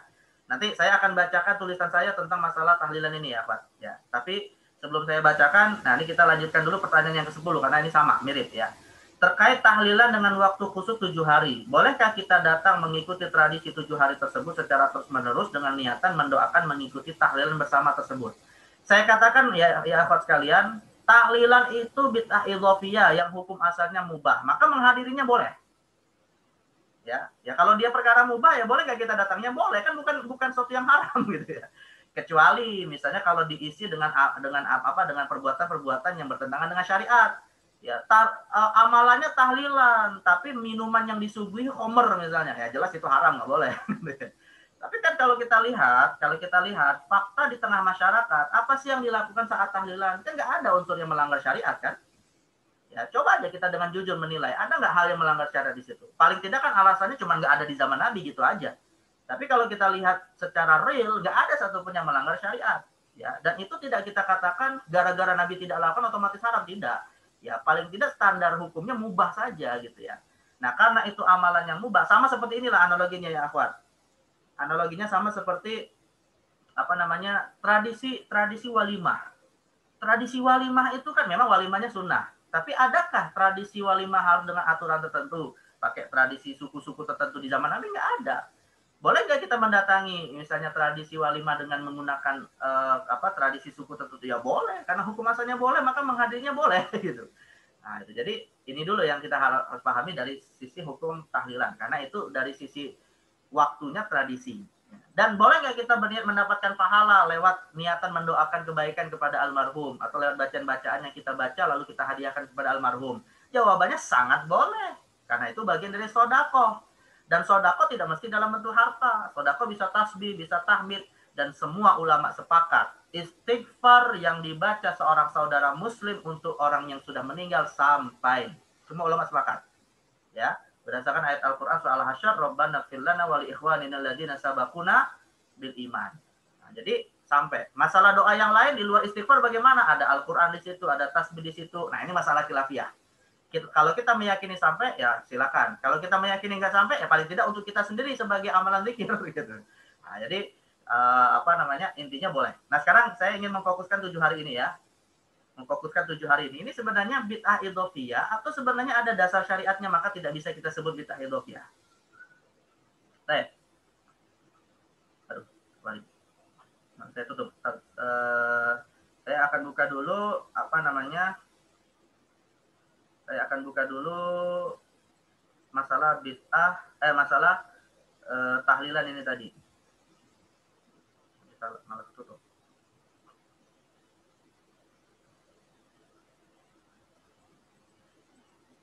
Baik, sudah tampil belum akhwat? Masalah PDF tentang tahlilan. Sudah tampil? Sudah tampil belum? Ya. Nanti kalian bisa download ini di rumah fikih pro kontra tahlilan dan kenduri kematian. Ya, kita lihat. Nah, ini saya awali dengan ini dulu, hakikat tahlilan, kesunahan bacaan-bacaan tahlilan, dan ini sebenarnya masuk dalam wilayah bid'ah tradisi ya, pada wilayah pembatasannya yang tadi disebut idhofiyah ya. Kemudian, nah di sini argumentasi kenduri kematian 7 hari ini. Argumentasi adanya kenduri kematian itu maksudnya tahlilan tadi ya, tahlilan selama 7 hari. Nah, itu apa dasar dalilnya? Ya. Jadi pihak pengamal kenduri kematian selama 7 hari berturut-turut pasca wafatnya almarhum berargumentasi bahwa tradisi penetapan 7 hari ini memiliki landasan kepada syariat Islam. Ini bukan tradisi Hindu ya yang banyak orang tuduh nih ya. Ini tradisi Islam ini dan ada dasar syariatnya. Dalam hal ini perlu dicatat bahwa yang menjadi sorotan bukan pada aspek ibadah mutlak yang dilakukan yang telah dijelaskan sebelumnya dari zikir dan seterusnya, tapi pada penetapan waktunya yang ditentukan selama 7 hari. Nah, di antara dasar mereka apa? Ini dalil-dalil mereka yang mengatakan pembatasan 7 hari itu ada dasarnya ya. Walaupun nanti memang dalilnya bisa diperdebatkan sih. Tapi intinya mereka punya dalil ya.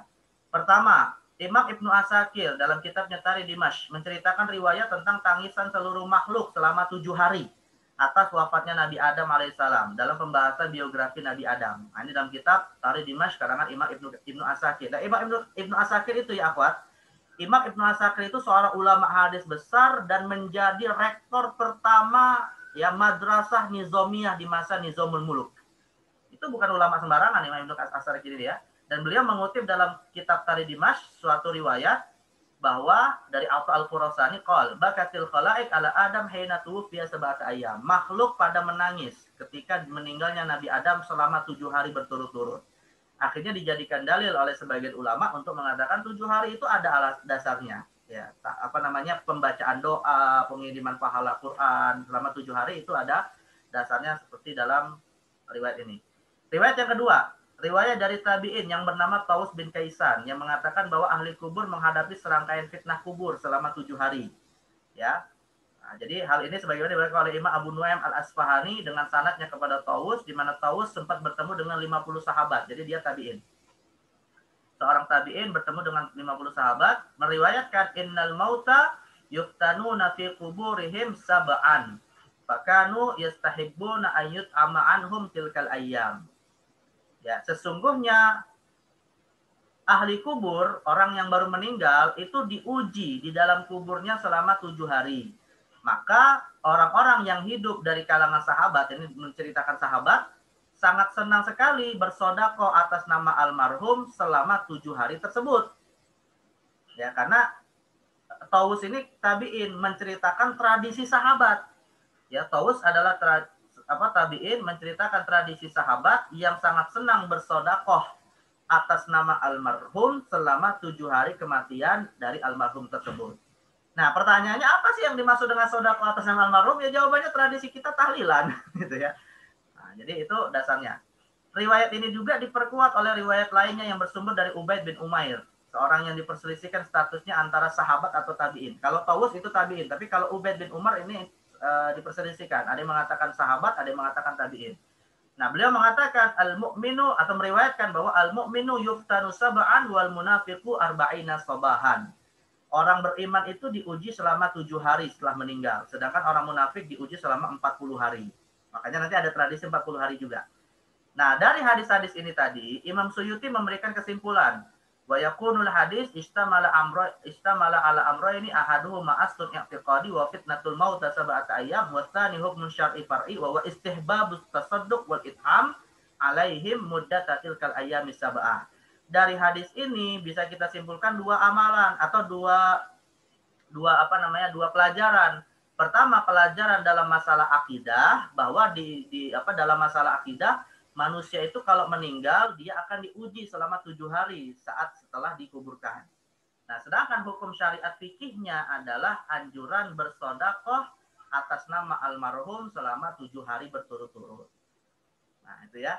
Nah, ini dari sisi argumentasinya. Nah, sekarang lihat perdebatannya ya. Saya juga menuliskan di sini perdebatan tentang pro kontra masalah 7 hari ini. Pro kontra 7 hari. Dari pihak yang anti tradisi kenduri kematian ini membantah keabsahan riwayat Tawus dan Ubaid sebagaimana telah dijelaskan dengan mengatakan bahwa riwayat Tawus merupakan riwayat mursal yang tidak bisa dijadikan dalil. Jadi dia ini adalah hadis mursal, hadis seorang tabi'in yang menyandarkannya kepada Rasul. Itu berarti kan terputus di sahabat, namanya hadis mursal. Artinya disimpulkan hadis mursal nggak bisa dijadikan dalil gitu ya untuk menetapkan kebolehan tahlilan atau sodakoh selama 7 hari tadi. Nah, jawabannya bagaimana? Ya, tanggapan tersebut tanggapan tersebut telah dijawab. Artinya koreksi ini tadi telah dijawab oleh Imam As-Suyuti yang menegaskan bahwa riwayat Tawus yang mursal bisa dihukumi secara marfu. Statusnya mursal, tapi hukumnya adalah marfu kepada Rasulullah. Yaitu riwayat tabi'in yang bisa disandarkan kepada Rasulullah. Sebab di samping sanadnya sahih dari Abu Nuaim al-Asfahani tadi, juga karena riwayat ini terkait dengan masalah akidah tentang fitnah kubur yang tidak bisa disandarkan kepada akal. Berarti persoalan masalah akidah yang disampaikan oleh tabi'in, ya itu tidak boleh kan, dia tidak boleh menciptakan hal-hal yang terkait dengan akidah dari dirinya. Pasti ada semacam isyarat itu disandarkan kepada Rasulullah. Maka mursal yang dihukumi marfu kepada Rasulullah. Maka bisa dipastikan bahwa sumbernya adalah Rasulullah itu sendiri. Imam Suyuti mengatakan, fitnatul mauta fi kuburihim sab'ata ayyamin auradaha ghairu wahidin minal a'immati fi kutubihim. Tentang riwayat fitnah kepada ahli kubur selama 7 hari ketika mereka baru dikuburkan, itu disebutkan oleh banyak ulama dalam kitab-kitab mereka. Fa akhrajahal Imam Ahmad Ibn Hanbal fi kitab Zuhud. Imam Ahmad bin Hanbal meriwayatkannya dalam kitab Zuhud. Wal Hafidz Abul Asfahan fi Kitabil Hilyah, ya Abu Nuaim al-Asfahani dalam kitab Hilyatul Auliya bil isnadi ila Tawus ahad ahmad tabi'in, yang sanadnya sampai kepada Tawus, seorang imam dari kalangan tabi'in. Wa akhrajahu Ibnu Juraid fi Musannifihi, diriwayatkan juga oleh Ibnu Juraid ya dalam kitabnya Musannaf, ya dengan sanad kepada Ubaid ibn Umair, ya wa huwa akbaru min Tawus fit tabi'in, dan ini lebih utama daripada Tawus karena ada yang mengatakan Ubaid ini seorang sahabat. Balqila innahu sahabi, ada yang mengatakan adalah sahabat ya Ubaid ini tadi. Wa azal Hafiz Zainuddin Ibn Rajab fi kitab Ahwalul Qubur ila Mujahid wa Ubaid ibn Umair. Kemudian juga Imam Ibnu Rajab ya meriwayatkan bahwa hadis itu juga disandarkan kepada Mujahid dan Ubaid bin Umair. Fa hukmu hadhihi riwayat salas hukmul marasilil marfu'ah. Dan hukum riwayat ketiga riwayat ini tadi meskipun dia mursal, tapi mursalnya dihukumi marfu. Apa yang dimaksud dengan marfu? Yaitu hadis yang bisa disandarkan kepada Rasulullah Shallallahu Alaihi Wasallam. Jadi hadis itu begini ya akhwat, kalau mauquf kepada sahabat, kalau marfu kepada Nabi. Nah ini hadisnya mursal, tabiin langsung menyandarkannya kepada Rasul. Nah tetapi meskipun mursal, tetap dia adalah hadis yang bisa disandarkan kepada Rasulullah karena ini dalam persoalan akidah. Ya, dan persoalan akidah nggak boleh seorang tabi'in mengatakan sesuatu tanpa dasar riwayat. Ya. Nah, ini panjang nih, banyak dijelaskan oleh Imam Ibnu Sa'id. Intinya Imam Suyuti mengatakan begini ya, Pak, ya, bahwa 7 hari itu ada dasarnya. Riwayat tradisi tahlilan 7 hari itu sudah ada riwayatnya dan sudah dilakukan oleh para sahabat. Ya. Nah, tinggal bagaimana tata cara melakukannya, ya itu tadi unsur bid'ah idhofiyahnya baru terlihat. Ya. Kalau di zaman sahabat, bagaimana mereka melakukannya? Ya sodakoh harta, makanan gitu selama 7 hari. Ya mungkin tidak ditemukan kumpul-kumpul. Tapi dalam tradisi hari ini, kemudian rupanya sodakohnya bukan hanya dalam bentuk makanan, tapi lewat bacaan-bacaan juga. Nah, sekarang pertanyaannya begini, bacaan-bacaan itu termasuk sodakoh juga bukan? Ya jawabannya kan sodakoh juga. Karena Nabi mengatakan, likulli tasbihatin sodakoh, likulli takbiratin sodakoh, likulli tahlilatin sodakoh. Ya, jadi pengadaan tahlilan dengan bacaan-bacaan itu pun bagian dari sodakoh gitu ya. Tapi dengan catatan, memang ini yang perlu diingatkan di masyarakat, tidak boleh itu diwajibkan. Dan yang kedua, jangan membebani keluarga almarhum kalau memang secara ekonomi dia tidak mampu. Disinilah kemudian tetangganya yang harus membantu gitu ya. Yang jadi persoalan kan begini, ya, hal-hal yang dianggap negatif itu yang diangkat untuk melarang tahlilan. Nah itu yang jadi masalah. Seperti peringatan Maulid Nabi. Ya, orang yang menentang Maulid Nabi yang dilihat, yang disorot itu hal-hal negatifnya aja gitu ya. Padahal banyak kan perkara atau banyak amalan Maulid Nabi yang isinya baik, baca sirah nabawi, ya, kemudian bersolawat, sodako dan seterusnya. Kok malah yang dilihatkan hanya hal-hal negatif saja yang itu memang menyelisihi sunnah misalnya. Nah ini kan nggak adil. Ya, jadi artinya kalau ingin adil, lihat yang baiknya, adapun kemungkarannya ya itulah yang diluruskan. Jadi bukan tahlilannya atau Maulid Nabinya yang diingkari, tapi kemungkaran yang sempat terjadi di situ. Ya logikanya beginilah, analoginya seperti kita bicara sholat. Ada orang sholat zuhur 5 rakaat, yang disalahkan sholat zuhurnya apa dia sholatnya yang keliru, gitu kan? Ini kan harus apa? Ini dalam bab ibadah yang jelas-jelas ibadah ya. Jadi yang kita luruskan itu bukan sholatnya yang salah, bukan sholat zuhurnya yang dianggap salah, tapi praktek dalam sholat zuhurnya yang dianggap salah. Nah itu yang harus kita letakkan pada tempatnya masalah ini. Baik, ini panjang nih terkait dengan masalah tahlil. Intinya nanti kalian bisa baca lagi tulisan saya ini di download ya di rumahfikih.com. Baik. Kalau orang yang menjalankan tahlilan untuk mengikuti tradisi setempat tanpa ada niat mengkhususkan, tapi orang-orang yang hadir ada yang mengkhususkan itu dan juga meyakini kalau kita juga mengkhususkan bagaimana. Maksud mengkhususkan ini apa dulu ya? Kalau yang dimaksud mengkhususkan di sini adalah tradisi itu dianggap punya keutamaan, padahal tadi kita katakan tidak boleh meyakini ada keutamaan kecuali kalau ada dalil.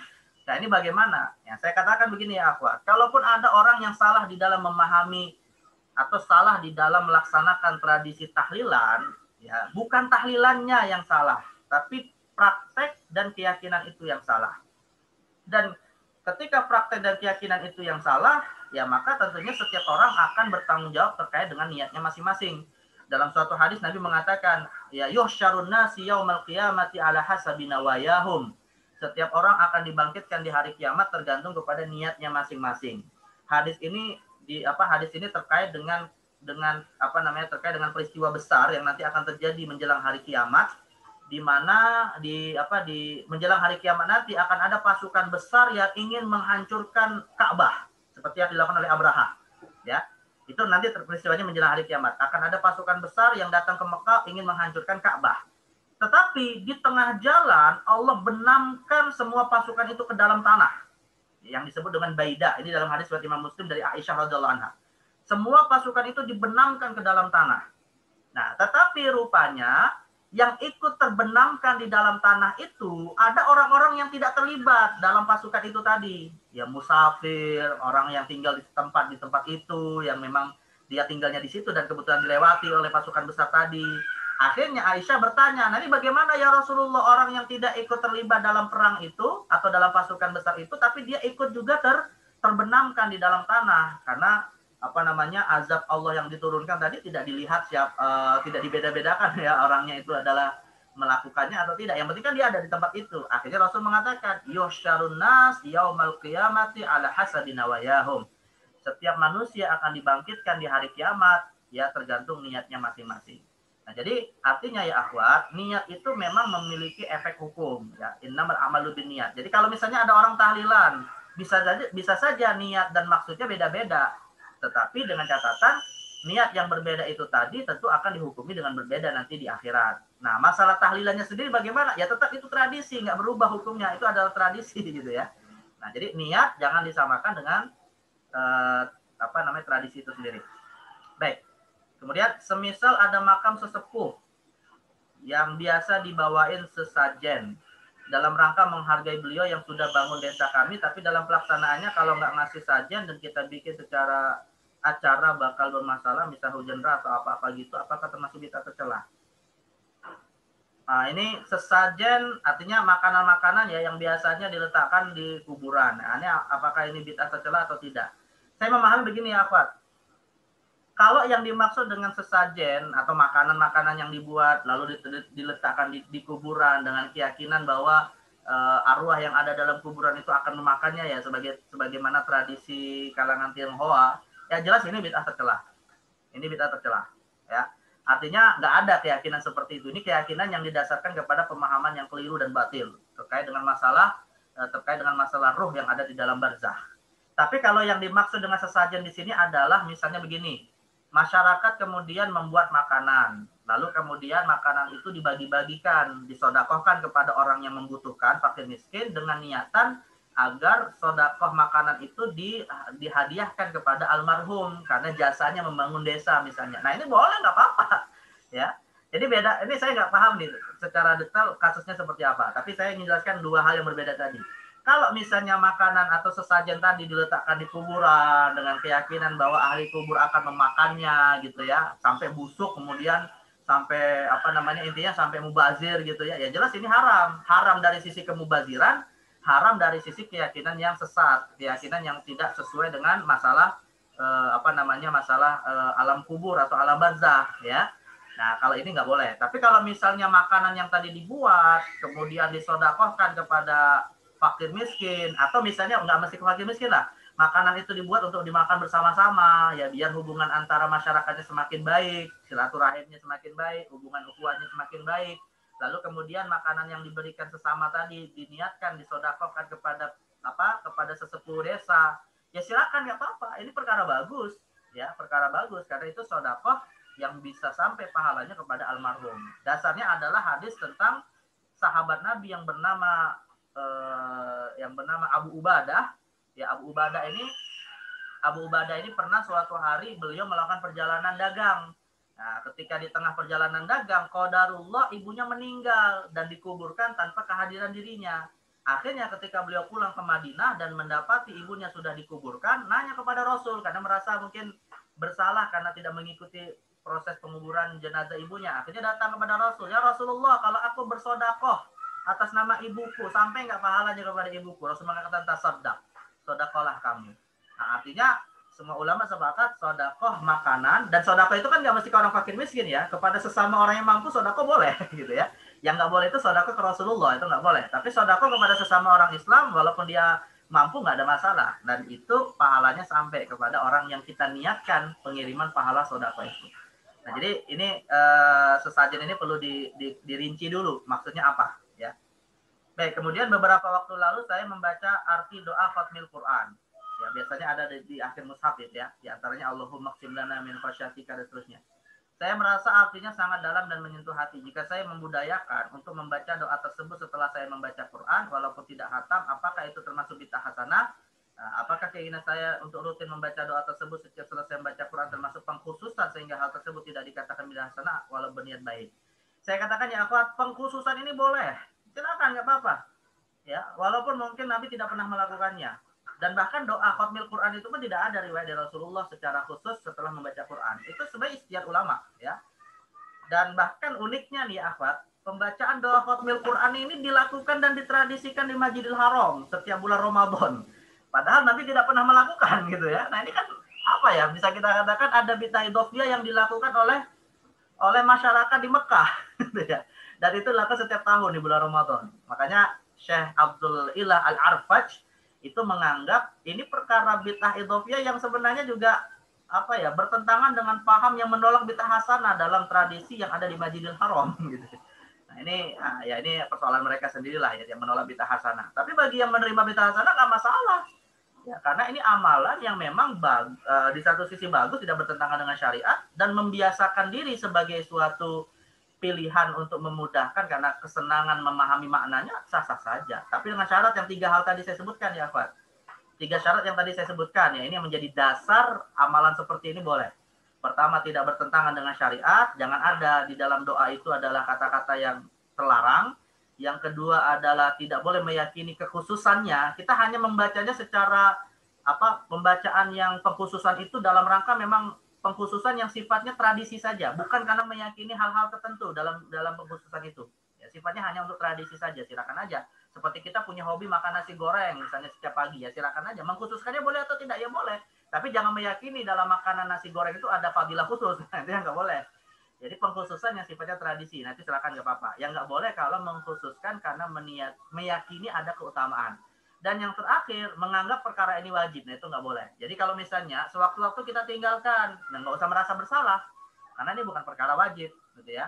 Nah jadi intinya pertanyaan ini saya mengatakan sah-sah saja dan boleh. Hukum asalnya boleh, bukan wajib, bukan terlarang. Nah, Ustaz boleh tolong dijelaskan bagaimana hukum terkait anjuran puasa di bulan Rajab. Saya katakan begini ya, Pak. Puasa di bulan Rajab semua ulama sepakat sunnah. Tapi memang meyakini keutamaan dan pahala-pahala yang luar biasa tentang puasa di bulan Rajab sebaiknya dihindari. Karena kebanyakan hadis-hadis tentang fadilah puasa di bulan Rajab itu hadis dhaif bahkan palsu. Tapi bukan berarti sesuatu yang disandarkan kepada hadis dhaif dan palsu otomatis terlarang. Karena bisa saja amalan ini masuk dalam wilayah fadhailul a'mal yang didasarkan kepada keumuman hadis atau ayat yang sahih. Ya, dan puasa di bulan Rajab itu kesunnahannya ada dalam Al-Qur'an dan kesunnahannya ada dalam hadis Nabi SAW. Kesunnahannya di dalam Al-Qur'an didasarkan kepada kemuliaan bulan Rajab sebagai salah satu di antara 4 bulan haram. Ya, inna iddatash syuhuri indallahi 12 syahran fi kitabillah yauma khalaqas samawati wal ardi minha arba'atun hurum. Ada 4 bulan haram, yang mana 4 bulan haram itu 3 bulan berturut-turut, Dzulqa'dah, Dzulhijjah dan Muharram, dan yang terpisah bulan Rajab. Jadi atas dasar kemuliaan bulan Rajab sebagai bulan haram, disunnahkan kita melakukan banyak amalan ibadah, termasuk puasa, yang sifatnya puasa mutlak. Ya, itu satu. Yang kedua, didasarkan kepada sunnah Nabi, yang itu qiyas. Di mana Rasul mengatakan, kata Rasulullah SAW, afdalus siyami ba'da siyami afdalus siyami ba'da siyami Ramadan asyamu fi syahrillahil muharram. Hadis sahih riwayat Imam Bukhari dan Muslim. Kata Rasulullah, sebaik-baik puasa yang dilakukan seorang hamba setelah puasa Ramadan adalah puasa pada bulan Allah Al-Muharram. Nah, akhirnya dikiaskan oleh para ulama, kalau kita dianjurkan puasa di bulan Muharram, dan bulan Muharram salah satu bulan haram, disunnahkan pula kita berpuasa pada bulan haram yang lain, Dzulqa'dah, Dzulhijjah, dan bulan Rajab. Nah, ini saja sudah cukup ya akhwat. Ini saja sudah cukup untuk kita menjadikan puasa di bulan Rajab sebagai puasa yang disunnahkan, ya. Nah, tetapi hadis-hadis yang bicara tentang pahala yang luar biasa tentang puasa Rajab, ya. Nah, ini memang kebanyakan ulama menilainya adalah hadis dhaif. Nah, jadi sekali lagi anjuran puasa di bulan Rajab itu sangat ditekankan oleh para ulama karena itu bulan yang mulia, tapi dengan catatan ya sudah, tidak usah kita terpengaruh dengan hadis-hadis palsu seputar fadilah puasa di bulan Rajab. Dan yang kedua adalah begini ya, Fat. Sebagian ulama seperti Imam Ahmad bin Hambal atau mazhab Hambali berpendapat kalau ingin puasa Rajab tidak boleh sebulan penuh. Tidak boleh sebulan penuh melakukan puasa Rajab. Nah, kalau itu dilakukan jatuhnya malah makruh. Kenapa puasa Rajab sebulan penuh dikategorikan makruh dalam mazhab Hambali? Karena bulan Rajab termasuk bulan yang diagungkan oleh orang-orang jahiliyah. Maka kata Imam Ahmad bin Hambal, jika kita puasa sebulan penuh, maka seakan kita ikut mengagungkan tradisi jahiliyah. Tetapi kalau kita puasa di bulan Rajab, 1 hari saja kita nggak puasa, hilang kemakruhannya dan kembali kepada hukum sunnahnya. Nah, jadi artinya sekali lagi, puasa di bulan Rajab silakan diperbanyak, tapi jangan 1 bulan penuh. Ya, sama seperti puasa di bulan Sya'ban nantinya, di bulan yang berikutnya. Silakan memperbanyak puasa di bulan Sya'ban, karena itu dianjurkan oleh Rasulullah seperti kata riwayat Aisyah, tapi dengan catatan jangan sampai dilakukan pada hari yang dikhawatirkan kita mendekati Ramadan. Makanya sebagian ulama seperti mazhab Syafi'i ya memakruhkan puasa Sya'ban dari tanggal 16 Sya'ban sampai menjelang Ramadan. Nah, jadi di pertengahan awal saja. Nah, tapi ada juga yang berpendapat kalau puasanya itu setelah pertengahan bulan Sya'ban pas bertepatan dengan hari Senin dan Kamis misalnya, yang tidak dikhawatirkan menjadi bagian dari Ramadan tetap dianjurkan. Atau memang dia biasa puasa seperti puasa Daud, maka kemudian mau setelah Sya'ban pun setelah pertengahan Sya'ban pun nggak ada masalah. Tapi kalau puasanya mutlak, maka sebaiknya sebelum pertengahan Sya'ban. Nah, jadi sekali lagi, jangan puasa full Rajab, jangan puasa full Sya'ban, tapi memperbanyaknya dibolehkan, bahkan dianjurkan. Baik. Nah, ini terakhir. Pada pertemuan kemarin, Ustaz menjelaskan bahwa bermazhab mengambil usul suatu mazhab. Itu merupakan ranah mujtahid. Nah, yang saya tanyakan adalah metode pengambilan hukum yang dilakukan Muhammadiyah itu merupakan mengambil metode pada usul suatu mazhab atau mengambil metode untuk memilih pendapat yang ada di mazhab. Gitu. Mohon penjelasannya karena saya masih bingung dengan ini, Ustaz. Pertama begini ya, Fuad. Saya mohon maaf ya, saya belum mendalami secara spesifik ya terkait dengan metodologi Muhammadiyah dalam berijtihad. Ya, tapi tadi saya sempat atau beberapa kali saya membaca tentang metodologi tarjih ya. Kalau Muhammadiyah itu kan majelis tarjih. Metodologi Muhammadiyah di dalam berfatwa dan mengeluarkan produk-produk fatwa, lebih dekat beliau ini bukan beliau, lebih dekat Muhammadiyah ini adalah lembaga yang tidak mengikat diri kepada mazhab tertentu.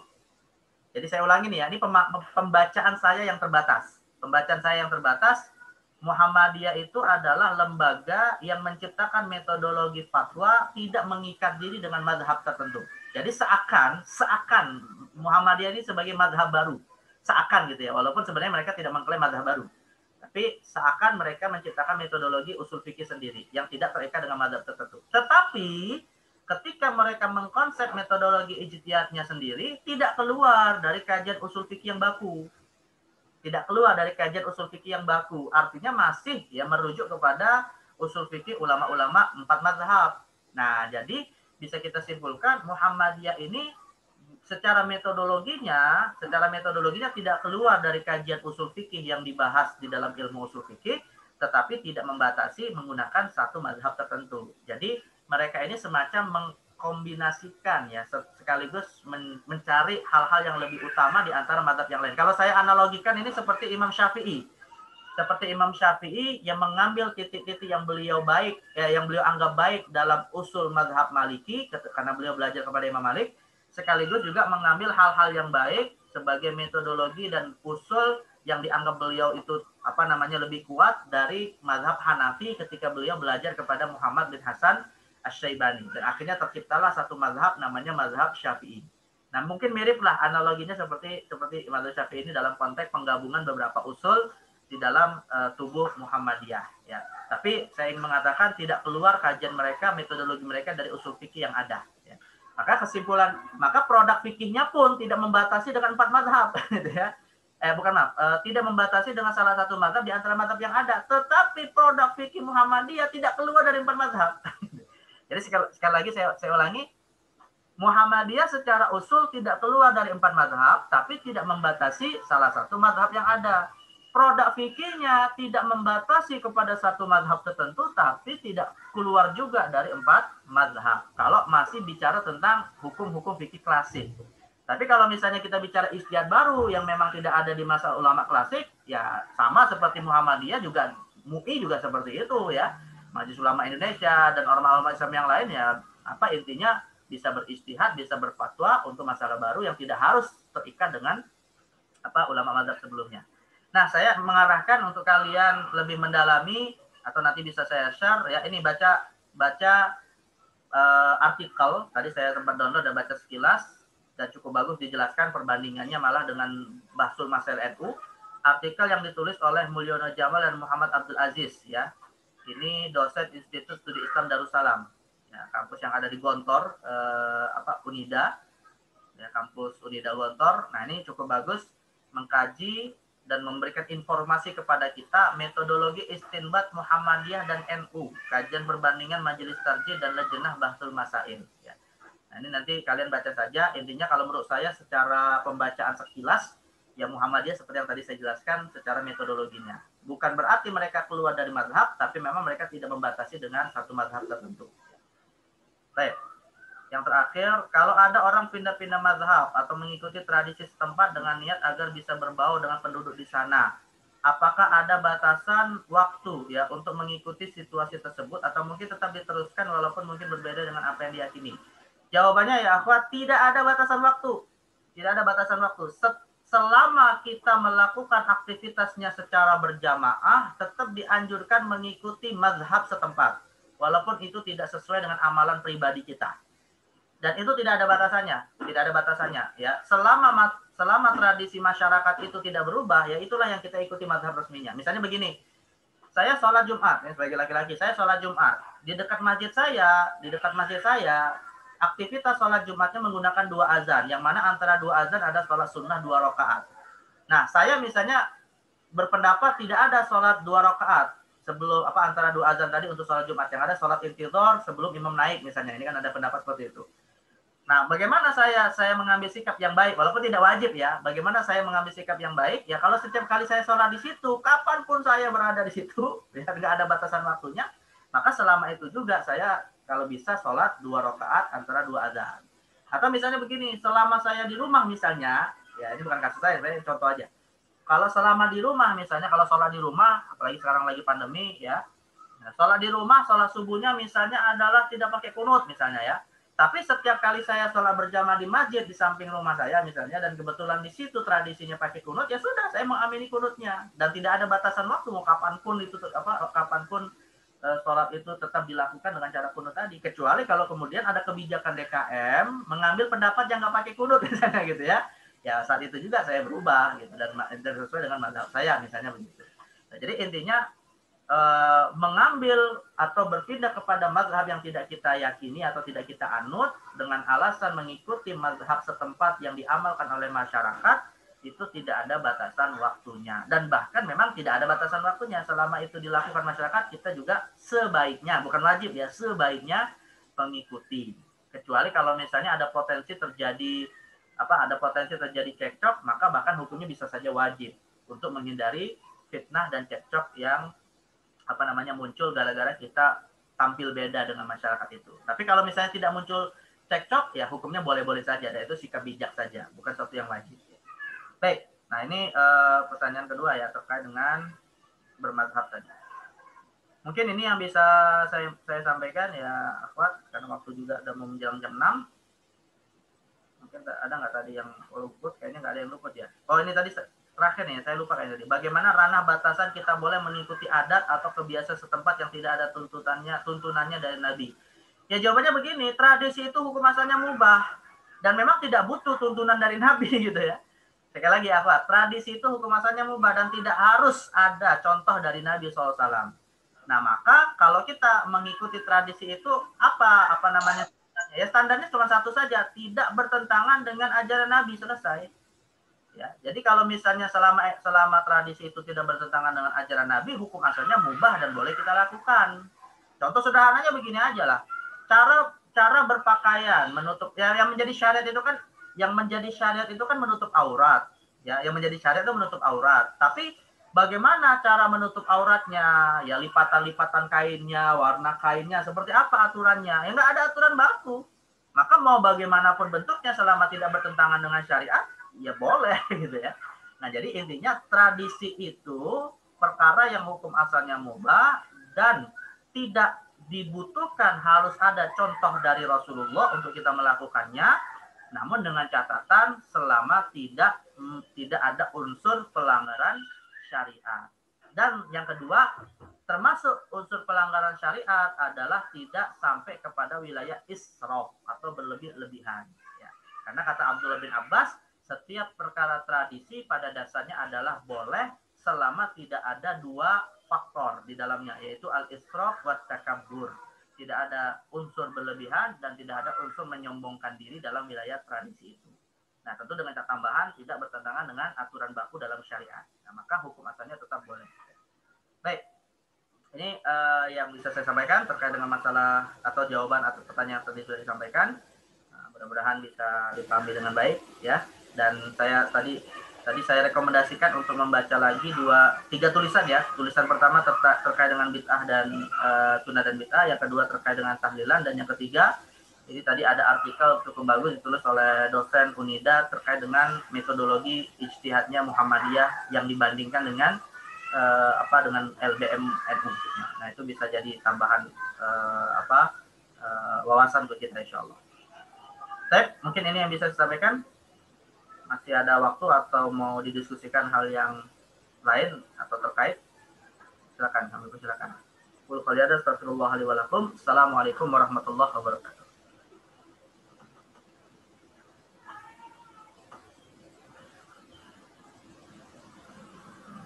Silakan. Koordinatornya gimana? Cukup?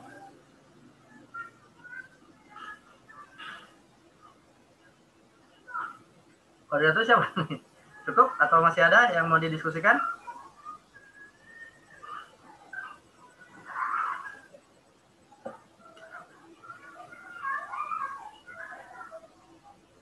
Apa? Sudah cukup? Atau masih ada yang mau didiskusikan? Sudah selesai? Oh, baik. Dari saya juga sudah selesai ya, materinya sudah selesai. Kemudian tadi pertanyaannya, alhamdulillah sudah terjawab semua. Mudah-mudahan ya kalau betul-betul itu adalah kebenaran datang dari Allah. Kalaupun ada kekeliruan, nah, coba nanti akan bisa kita koreksi kembali. Tapi itulah yang bisa saya jawab dari pertanyaan tadi yang disampaikan. Nah, mungkin karena sudah selesai ya sudah ya kita cukupkan di sini. Dan mohon maaf atas segala khilaf atau misalnya nanti kalau kalian memberikan catatan ada hal-hal yang mungkin keliru bisa kita diskusikan untuk dicari perbaikan insyaallah. Baik, mungkin saya cukupkan ya. Wa astagfirullahaladzim li wa lakum. Assalamualaikum warahmatullahi wabarakatuh.